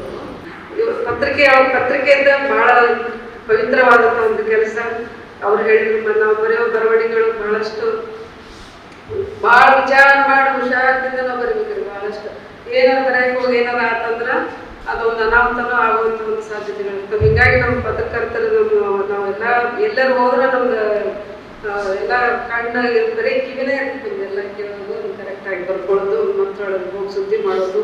ಪತ್ರಕರ್ತರ ಕೆಲಸ ಅಂದ್ರೆ ಸರಳ ಅಲ್ಲ. ಒಂದು ಕಾರ್ಯಕ್ರಮ ಅಟೆಂಡ್ ಆಗ್ಬೇಕಂದ್ರೆ 3 ತಾಸು ಹೋಗ್ತಿತ್ತು ನಮಗೆ ಆ ಕಾರ್ಯಕ್ರಮ ಪ್ರಾರಂಭ ಆಗೋದು. ಮತ್ತು ಅದನ್ನು ಹೋಗಿ ಮತ್ತೆ ಮನೆಗೆ ಹೋಗಿ ಅದನ್ನು ಸುದ್ದಿ ಮಾಡಿ ಕಳಿಸ್ಬೇಕಂದ್ರೆ 5-6 ತಾಸು ಜಾಬ್ ಮಾಡುವಷ್ಟು ಇದನ್ನ ಕೆಲಸನ ಮಾಡ್ತೀವಿ. ಖರೆ ಆದ್ರೆ ಎಲ್ಲರಿಗೆ ಸಿಗುವಷ್ಟು ನಮ್ಗೆ ಏನಾದರೂ ಸಿಗುತ್ತಲ್ಲ ನಮ್ಮ ಪತ್ರಕರ್ತರಿಗೆ, ಅದನ್ನ ನಾವು ಅವಲೋಕನ ಮಾಡ್ಕೋಬೇಕಲ್ಲ. ನಮ್ದೆಲ್ಲ ಇದನ್ನ ಸವಿಸ್ತೇವೆ, ಎಲ್ಲ ಜ್ಞಾನ ಇದನ್ನ ಮಾಡ್ತೇವೆ. ಅವ್ರು ಇನ್ನೊಂದಿಷ್ಟು ತಪ್ಪು ಮಾತಾಡಿದ್ರೆ ಸಹಿತ ಮತ್ತೆ ಅದಕ್ಕೆ ಇನ್ನೊಂದಿಷ್ಟು ಸೇರಿಸಿ ನಾವು ಪತ್ರಿಕೆ ಕಳಿಸಿರ್ತೀವಿ. ನಾವು ಎಲ್ಲಾದ್ರೂ ಒಂದು ಪ್ರೆಸ್ ಮೀಟಿಗೆ ಅದು ಹೋದ್ರೆ ಅದ್ರೊಳಗೆ ಒಪ್ಪೋದ ಹೆಸರು ಏನು ಅನುಭವಿಸಿದಾರಲ್ಲ, ಒಪ್ಪೋನ ಹೆಸರು ಏನು ನಾವು ಮರ್ತು ನಾವು ಇಲ್ಲ ನಾವು ಕಳಿಸಿರ್ತೀವಿ, ಅವ್ರ ಪ್ರೆಸ್ನೊಳಗೆ ಹಾಕಿರೋದಿಲ್ಲ. ಅವಾಗ ಸಹಿತ ನಾವು ಬಯಸ್ಕೊಳ್ಳುವಂಥ ಪ್ರಸಂಗ, ನಾವು ಕಾಣಿಸ್ಲಿಲ್ಲ ನಿಮ್ಮ ಕಡ್ಡಿಗೆ ಅಂತೇಳಿ. ಈ ರೀತಿಯಾದ ಒಂದು ಸಣ್ಣ ಸಣ್ಣ ವಿಷಯಕ್ಕೂ ನಾವು ಪತ್ರಕರ್ತರು ನಾವು ಬಹಳಷ್ಟು ವಿರೋಧವನ್ನು ಎದುರಿಸಿ ನಾವು ಒಂದು ಪತ್ರಿಕೆಯನ್ನು ನಾವು ಕೆಲಸವನ್ನು ಮಾಡ್ಬೇಕಾಗ್ತೈತೆ. ಅಂತ ಒಂದು ಪವಿತ್ರವಾದಂಥ ಒಂದು ಕೆಲಸವನ್ನು ಮಾಡುತ್ತಿರುವಂಥ ಸಹೋದರರ ದಿನ ಇವತ್ತು ನಮ್ದು. ಅಂದ್ರೆ ಅವ್ರು ಸಂದೀಪ್ ಭಟ್ ಅವರು ಪ್ರತಿಯೊಂದು ಒಂದೊಂದು ಎಷ್ಟು ಚಂದ ಹೇಳಿದ್ರು. ಅವರು ಆರೋಗ್ಯದ ಬಗ್ಗೆ ಹೇಳಿದ್ರು, ಆಮೇಲೆ ಮಾಧ್ಯಮದ ಬಗ್ಗೆ ಹೇಳಿದ್ರು, ವೈದ್ಯಕೀಯ ಬಗ್ಗೆ ಹೇಳಿದ್ರು. ಈ ರೀತಿಯಾಗಿ ಪ್ರತಿಯೊಂದು ಸಣ್ಣ ಸಣ್ಣ ಇದ್ರೊಳಗನ ನಮಗೆ ಎಷ್ಟು ಚಂದ ನಮ್ದು ಪೂರ್ತಿ ನಮ್ಮ ಬದುಕಿನ ಮಹತ್ವ ಹೇಳಿದ್ರು. ಅವ್ರು ಹುಟ್ಟು ಸಾವು ಎಷ್ಟು 3 ದಿನದ ಸಂತೆ ಅಂತೇಳಿ ಸೋಲಮನ್ ಗೌಂಡಿ ಗೌರ್ಮೆಂಟ್ ಅವೆಲ್ಲ ಹೇಳ್ತಿದ್ವಲ್ಲ, ಅವೆಲ್ಲ ಇಲ್ಲಿ ನಮ್ಗೆ ನೆನಪಾಗ್ಬಿಟ್ಟು ಅವು. ಅಂತ ಒಂದು ಬದುಕಿನ ಅರ್ಥವನ್ನು ಸಂಕ್ಷಿಪ್ತದೊಳಗೆ ತಮ್ಮ ಸಣ್ಣ ವಯಸ್ಸಿನಲ್ಲೇ ನಮಗೆ ತಿಳಿಸಿದಂಥ ಸಂದೀಪ್ ಭಟ್ ಅವರಿಗೆ ನಮ್ಗೆ ಹಳ್ಯಾಳಕ್ಕೆ ಬಂದು ನಮ್ಗೆ ಅವ್ರು ಹೇಳಿದ್ರೆ ಹಳ್ಯಾಳ ಅಂದ್ರೆ ನಮ್ಮ ಜಿಲ್ಲೆಯ ಕಿರೀಟ ಅದು ಇದ್ದಾಗ ತಲೆ ಇದ್ದಾಗ ಅಂತ ಹೇಳಿ ಆ ರೀತಿಯಾದಂಥ ಒಂದು ತಲೆಯೊಳಗೆ ಬಂದು ನಮ್ಮ ತಲೆಗೆ ಚಲೋ ಒಂದು ವಿಚಾರಗಳನ್ನು ತಿಳಿಸಿದ್ದಕ್ಕೆ ಅವರಿಗೆ ಧನ್ಯವಾದಗಳನ್ನು ಹೇಳಿ ನಮಗೆ ಅವಕಾಶ ಮಾಡಿಕೊಟ್ಟಂತಹ ಒಂದು ಕಾಲದಲ್ಲಿ ಎಲ್ಲರಿಗೂ ಇವತ್ತಿನ ಮುಖ್ಯ ವಕ್ತಾರಾಗಿರುವಂಥ ಸಂದೀಪ್ ಭಟ್ ಸರ್ ಅವರೇ, ಸುಮಂಗಲಾ ಮೇಡಮ್ ಅವರೇ, ಹಾಗೂ ಯುವರಾಜ್ ಅವರೇ, ಹಾಗೂ ಪತ್ರಕರ್ತ ಮಿತ್ರರೇ, ಹಾಗೂ ಮುಂದಿನ ವಿದ್ಯಾರ್ಥಿಗಳೇ, ಪತ್ರಕರ್ತರ ದಿನಾಚರಣೆಯ ವಿಶೇಷ ಬಗ್ಗೆ ಎಲ್ಲ ವಿಷಯ ಹೇಳಿದ್ದಾರೆ. ನನಗೆ ಅನಿಸಿದಂಥ 2 ವಿಷಯವನ್ನು ನಾವು ನಮ್ಮ ಮುಂದೆ ಇಡಬೇಕಂತಿದ್ದೇನೆ. ಸಮಾಜದ ಜಾಗೃತಿ ಮತ್ತು ಸಮಾಜದ ಬಗ್ಗೆಯನ್ನ ತೋರಿಸುವಂಥದ್ದು ಕೆಲಸ ಪತ್ರಕರ್ತರು ಮಾಡ್ತಾರೆ. ಸಮಾಜದಲ್ಲಿ ಜಾಗೃತಿನೂ ಮೂಡಿಸ್ತಾ ಇದ್ದಾರೆ. ಅದೇ ರೀತಿ ಸಮಾಜದಲ್ಲಿ ಏನು ಆಗ್ತಾ ಇದೆ ಅನ್ನೋದಂಥದ್ದನ್ನು ನಮ್ಮ ಪತ್ರಕರ್ತರು ತಮ್ಮ ವರದಿಯಲ್ಲಿ ತಿಳಿಸ್ತಾರೆ. ಈಗಾಗಲೇ ಹೇಳಿದ ಹಾಗೆ ಪತ್ರಕರ್ತರು ಕೇವಲ ವರದಿ ಅಷ್ಟೇ ಅಲ್ಲ, ಅನೇಕ ವಿಷಯಗಳನ್ನು ಬರ್ತದೆ, ಬಹಳಷ್ಟು ಅಂಕಣಗಳು ಬರ್ತವೆ. ವಿಜ್ಞಾನಕ್ಕೆ ಸಂಬಂಧದ್ದು ಇರ್ಬೋದು, ರಾಜಕೀಯಕ್ಕೆ ಇರ್ಬೋದು, ಅಥವಾ ಸಾಹಿತ್ಯಕ್ಕೆ ಸಂಬಂಧಪಟ್ಟದ್ದಿರ್ಬೋದು, ನಗೆಗೆ ಹಾಸ್ಯಕ್ಕೆ ಇರ್ಬೋದು. ಈ ಥರದ ಅನೇಕ ವಿಷಯಗಳು ಪತ್ರಿಕೆಯಲ್ಲಿ ಬರ್ತದೆ. ಕೇವಲ ಒಂದು ರಾಜಕೀಯ ಅಷ್ಟೇ ಅಲ್ಲ, ದೇಶದ ಬಗ್ಗೆ, ವಿದೇಶದ ಬಗ್ಗೆ, ಜ್ಞಾನದ ಬಗ್ಗೆ ಈ ಎಲ್ಲ ವಿಷಯಗಳು ಅದರಲ್ಲಿರ್ತದೆ.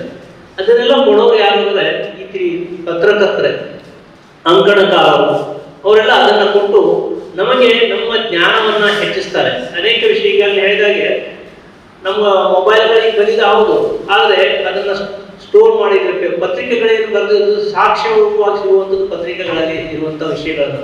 ಸೊ ಈ ತರಹದ ಒಂದು ಮತ್ತು ಪತ್ರಕರ್ತರ ಕೆಲಸನೂ ಸಹ ಬಹಳ ಅಂದ್ರೆ ಕೆಲವೊಂದ್ಸಲ ಅವ್ರಿಗೆ ಒತ್ತಡನೂ ಬರ್ತದೆ. ಆ ಸಂದರ್ಭದಲ್ಲಿ ಅದನ್ನು ಎದುರಿಸ್ಕೊಂಡು ಅದನ್ನು ನಿಭಾಯಿಸ್ಕೊಂಡು ಹೋಗ್ಬೇಕಲ್ಲ. ಕೆಲವೊಂದ್ಸಲ ಪತ್ರಿಕಾ ವರದಿ ಮಾಡಿದ್ದನ್ನ ರಾಜಕೀಯ ನಾಯಕರು ಇರ್ಬೋದು, ಅವರು ಇದನ್ನು ತಿರುಚು ಬರೆದಿದ್ದಾರೆ, ಇದನ್ನ ಹೇಳಿದ್ದೆ ಅಲ್ಲ, ಆ ರೀತಿ ಆರೋಪಗಳನ್ನು ಬರ್ತದೆ. ಈ ತರ ಸಮಾಜವನ್ನು ಎದುರಿಸ್ಕೊಂಡು ಅವರು ಆ ಕೆಲಸ ಮಾಡಬೇಕಾಗಿದ್ದು ಅದೊಂದು ಘನ ಕಾರ್ಯನೇ ಅಂತ ಹೇಳ್ತೇನೆ. ಸೊ ತಮ್ಮ ಸಮಯವನ್ನ ಅಂದ್ರೆ ಆ ಸಮಯಕ್ಕೆ ಸರಿಯಾಗಿ ಹೋಗಿ ವರದಿಯನ್ನು ತಗೊಂಡು ಮತ್ತೆ ವರದಿಯನ್ನು ಕೊಡಬೇಕು. ಆ ತರದ ಎಲ್ಲ ಜವಾಬ್ದಾರಿಯೂ ಇರ್ತದೆ. ಈಗಾಗಲೇ ಮೇಡಮ್ ಹೇಳಿದಾಗ ಏನೋ ಒಂದು ಸ್ವಲ್ಪ ಬೈ ಮಿಸ್ಟೇಕ್ ಏನೋ ಆದ್ರೂ ಸಹ ಅದರ ಆರೋಪವನ್ನು ಹಾಕ್ತಾರೆ. ಆದ್ರೆ ಸಂದೀಪ್ ಸರ್ ಹೇಳಿದ ಹಾಗೆ ಜನರ ಪ್ರತಿಕ್ರಿಯೆ ಏನಾದ್ರು ಇರಲಿ, ಆದ್ರೆ ನಾವು ನಮ್ಮ ಕೆಲಸವನ್ನು ನಿಷ್ಠೆಯಿಂದ ಮಾಡಿದ್ರೆ ಏನೂ ತೊಂದರೆ ಇಲ್ಲ ಅನ್ನುವಂಥದ್ದು. ಆ ಥರ ಈ ಪತ್ರಕರ್ತ ಬಂದರು ಅವರು ಬಹಳಷ್ಟು ಕೆಲಸಗಳನ್ನ ನಿಭಾಯಿಸಿಕೊಂಡು ಸಮಾಜದ ಜಾಗೃತಿಯನ್ನ, ಅದೇ ರೀತಿ ಸಮಾಜದಲ್ಲಿ ಏನು ನಡೀತಾ ಇದೆ ಅನ್ನೋಂಥದ್ದನ್ನ ಎಲ್ರಿಗೂ ತಿಳಿಸುವಂತ ಕೆಲಸ ಮಾಡ್ತಾ ಇದ್ದಾರೆ ಅಂತ. ಅವರ ಜೀವನ ಮುಂದೆ ಒಳ್ಳೆಯದಾಗಲಿ. ಹಳಿಯಾಳ ಪತ್ರಕರ್ತರ ಎಲ್ಲರಿಗೂ ಸಹ ನನ್ನ ಒಂದು ಹಾರ್ದಿಕ ಅಭಿನಂದನೆಗಳನ್ನ ಸಲ್ಲಿಸ್ತಾ ಶುಭಾಶಯಗಳನ್ನು ಕೊಡ್ತಾ ನನ್ನ ಮಾತನ್ನು ಮುಗಿಸ್ತೇನೆ. ಧನ್ಯವಾದ. ಆಚರಣೆಯಲ್ಲಿ ತಮ್ಮ ಮುಖ್ಯ ಅತಿಥಿಯಾಗಿ ಆಗಮಿಸಿ ತಮ್ಮ ಉತ್ತಮವಾಗಿರುವಂತಹ ಮಾತಿನ ಮೂಲಕ ನಮ್ಮೆಲ್ಲರನ್ನ ಒಂದು ರೀತಿ ಮನತನಿಸಿರುವಂತಹ ಸಂದೀಪ್ ಭಟ್ ಸರ್ ಅವರಿಗೆ ವಾಗ್ಮಿಗಳು ಸಾಹಿತಿಗಳು ಹೊನ್ನಾವರ ಇವರಿಗೆ ಈಗ VR ದೇಶಪಾಂಡೆ ಮೆಮೋರಿಯಲ್ ಟ್ರಸ್ಟ್ ಹರಿಯಾಣದ ವತಿಯಿಂದ ಸನ್ಮಾನ ಹಾಗೂ ನೆನಪಿನ ಕಾಣಿಕೆಯನ್ನು ನೀಡಬೇಕಾಗಿ ನಾನು ಪ್ರಕಾಶ್ ಪ್ರಭು ಆಡಳಿತಾಧಿಕಾರಿ VRDM ಟ್ರಸ್ಟ್ ಹರಿಯಾಣ ಇವರಲ್ಲಿ ವಿನಂತಿ ಮಾಡಿಕೊಳ್ತಾ ಇದ್ದೀನಿ.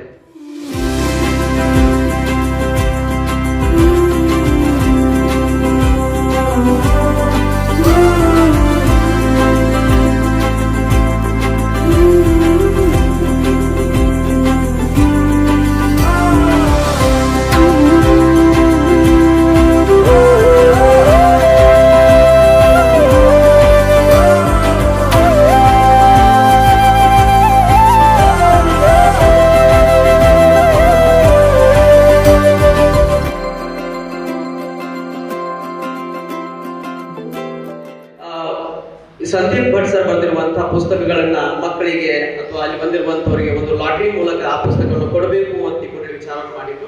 ಅದರ ಮೂಲಕ ಈಗ ಸರ್ ಬರೆದಿರುವಂತಹ ಮೊದಲಾಗಿರುವಂತಹ ಪುಸ್ತಕ ನನಗೊಂದು ಭಾಷಣ ಬರೆದು ಕೊಡ್ತೀರಾ ಟೀಚರ್ ಅನ್ನುವಂತಹ ಒಂದು ಪುಸ್ತಕ ಇದೆ. ಆ ಪುಸ್ತಕವನ್ನ ನೀವು ಗೊತ್ತಿರುವಂತಹ ಚೇರಿನ ಬೆನ್ನ ಮೇಲೆ ಒಂದು ನಂಬರ್ ಇದೆ.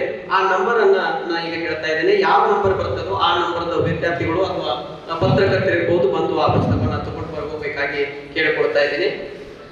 145 ನಂಬರ್ 145 ನಂಬರ್ ಯಾರಿಗಿದೆ ನೋಡಿ.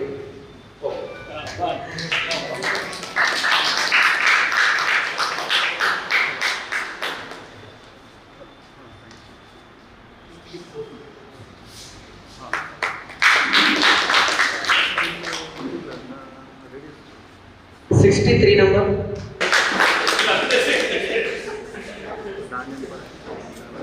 ನಾನು ಸಂದೀಪ್ ಪುಸ್ತಕದ ಅಭಿಮಾನಿ. ಪುಸ್ತಕ ಓದ್ತೀನಿ.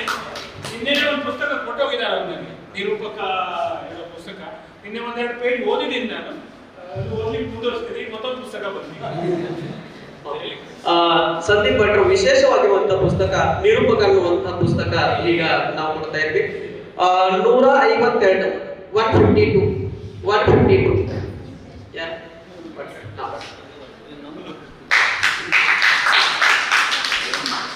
ಮುಂದೆ ನಂಬರ್ 7 ಮೇಲವರಿಗೆ ಆಡಿ ನಂಬರ್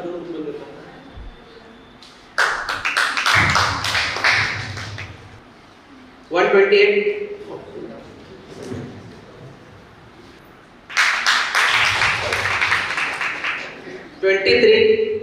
23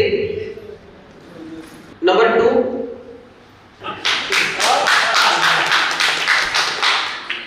108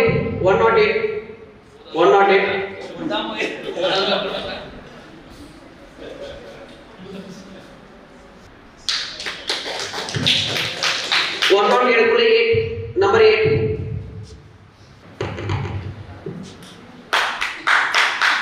109 ವಿಶೇಷವಾಗಿರುವಂತಹ ಈ ಒಂದು ಕಾರ್ಯಕ್ರಮವನ್ನ ಈಗ ವಂದನಾರ್ಪಣೆ ಮೂಲಕ ಮುಗಿಸ್ತಾ ಇದ್ದೀವಿ.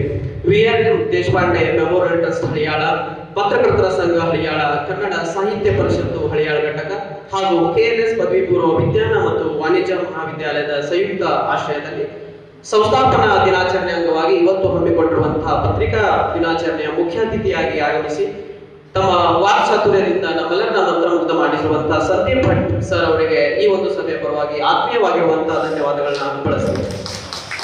ಹಾಗೂ ಈ ಒಂದು ಕಾರ್ಯಕ್ರಮವನ್ನ ನಮ್ಮಲ್ಲಿ ಆಯೋಜನೆ ಮಾಡಲಿಕ್ಕೆ ಗುರುತರವಾಗಿರುವಂತಹ ನಮ್ಮ ಮೇಲೆ ವಿಶ್ವಾಸವಿಟ್ಟು ಈ ಒಂದು ಕಾರ್ಯಕ್ರಮವನ್ನ ನೆರವೇರಿಸಲಿಕ್ಕೆ ನಮಗೆ ಅವಕಾಶ ಮಾಡಿಕೊಟ್ಟಿರುವಂತ ಪ್ರಕಾಶ್ ಪ್ರಭು ಅವರು, ಆಡಳಿತಾಧಿಕಾರಿಗಳು ವಿ.ಆರ್. ಟ್ರಸ್ಟ್ ಹಳಿಯಾಳ, ಇವರಿಗೂ ಸಹ ಧನ್ಯವಾದಗಳನ್ನ ಅರ್ಪಿಸ್ತಾ ಇದ್ದೀವಿ.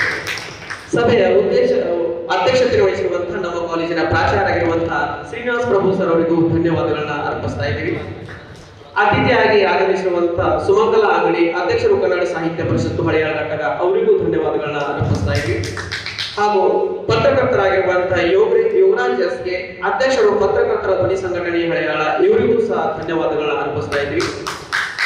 ಹಾಗೂ ಈ ಒಂದು ಕಾರ್ಯಕ್ರಮದಲ್ಲಿ ಆಗಮಿಸಿದಂತಹ ಎಲ್ಲ ಪತ್ರಿಕಾ ಮಾಧ್ಯಮದವರಿಗೂ, ಕನ್ನಡ ಸಾಹಿತ್ಯ ಪರಿಷತ್ತಿನ ಪದಾಧಿಕಾರಿಗಳಿಗೂ, ಎಲ್ಲ ವಿದ್ಯಾರ್ಥಿಗಳಿಗೂ ಹಾಗೂ KLS ಕಾಲೇಜಿನ ಹಾಗೂ ವಿ.ಆರ್. ಟ್ರಸ್ಟ್ ನ ಹಾಗೂ ಜೊತೆಗೆ ITಯ ದೇಶಪಾಂಡೆ ಪ್ರೈವೇಟ್ ITಯ ಎಲ್ಲ ಸಿಬ್ಬಂದಿ ವರ್ಗದಿಗೂ ಸಹ ಧನ್ಯವಾದಗಳು ಹೇಳ್ತಾ ಈ ಒಂದು ಕಾರ್ಯಕ್ರಮವನ್ನು ಇಲ್ಲಿಗೆ ಮುಕ್ತಾಯ ಮಾಡ್ತೇವೆ. ಧನ್ಯವಾದಗಳು.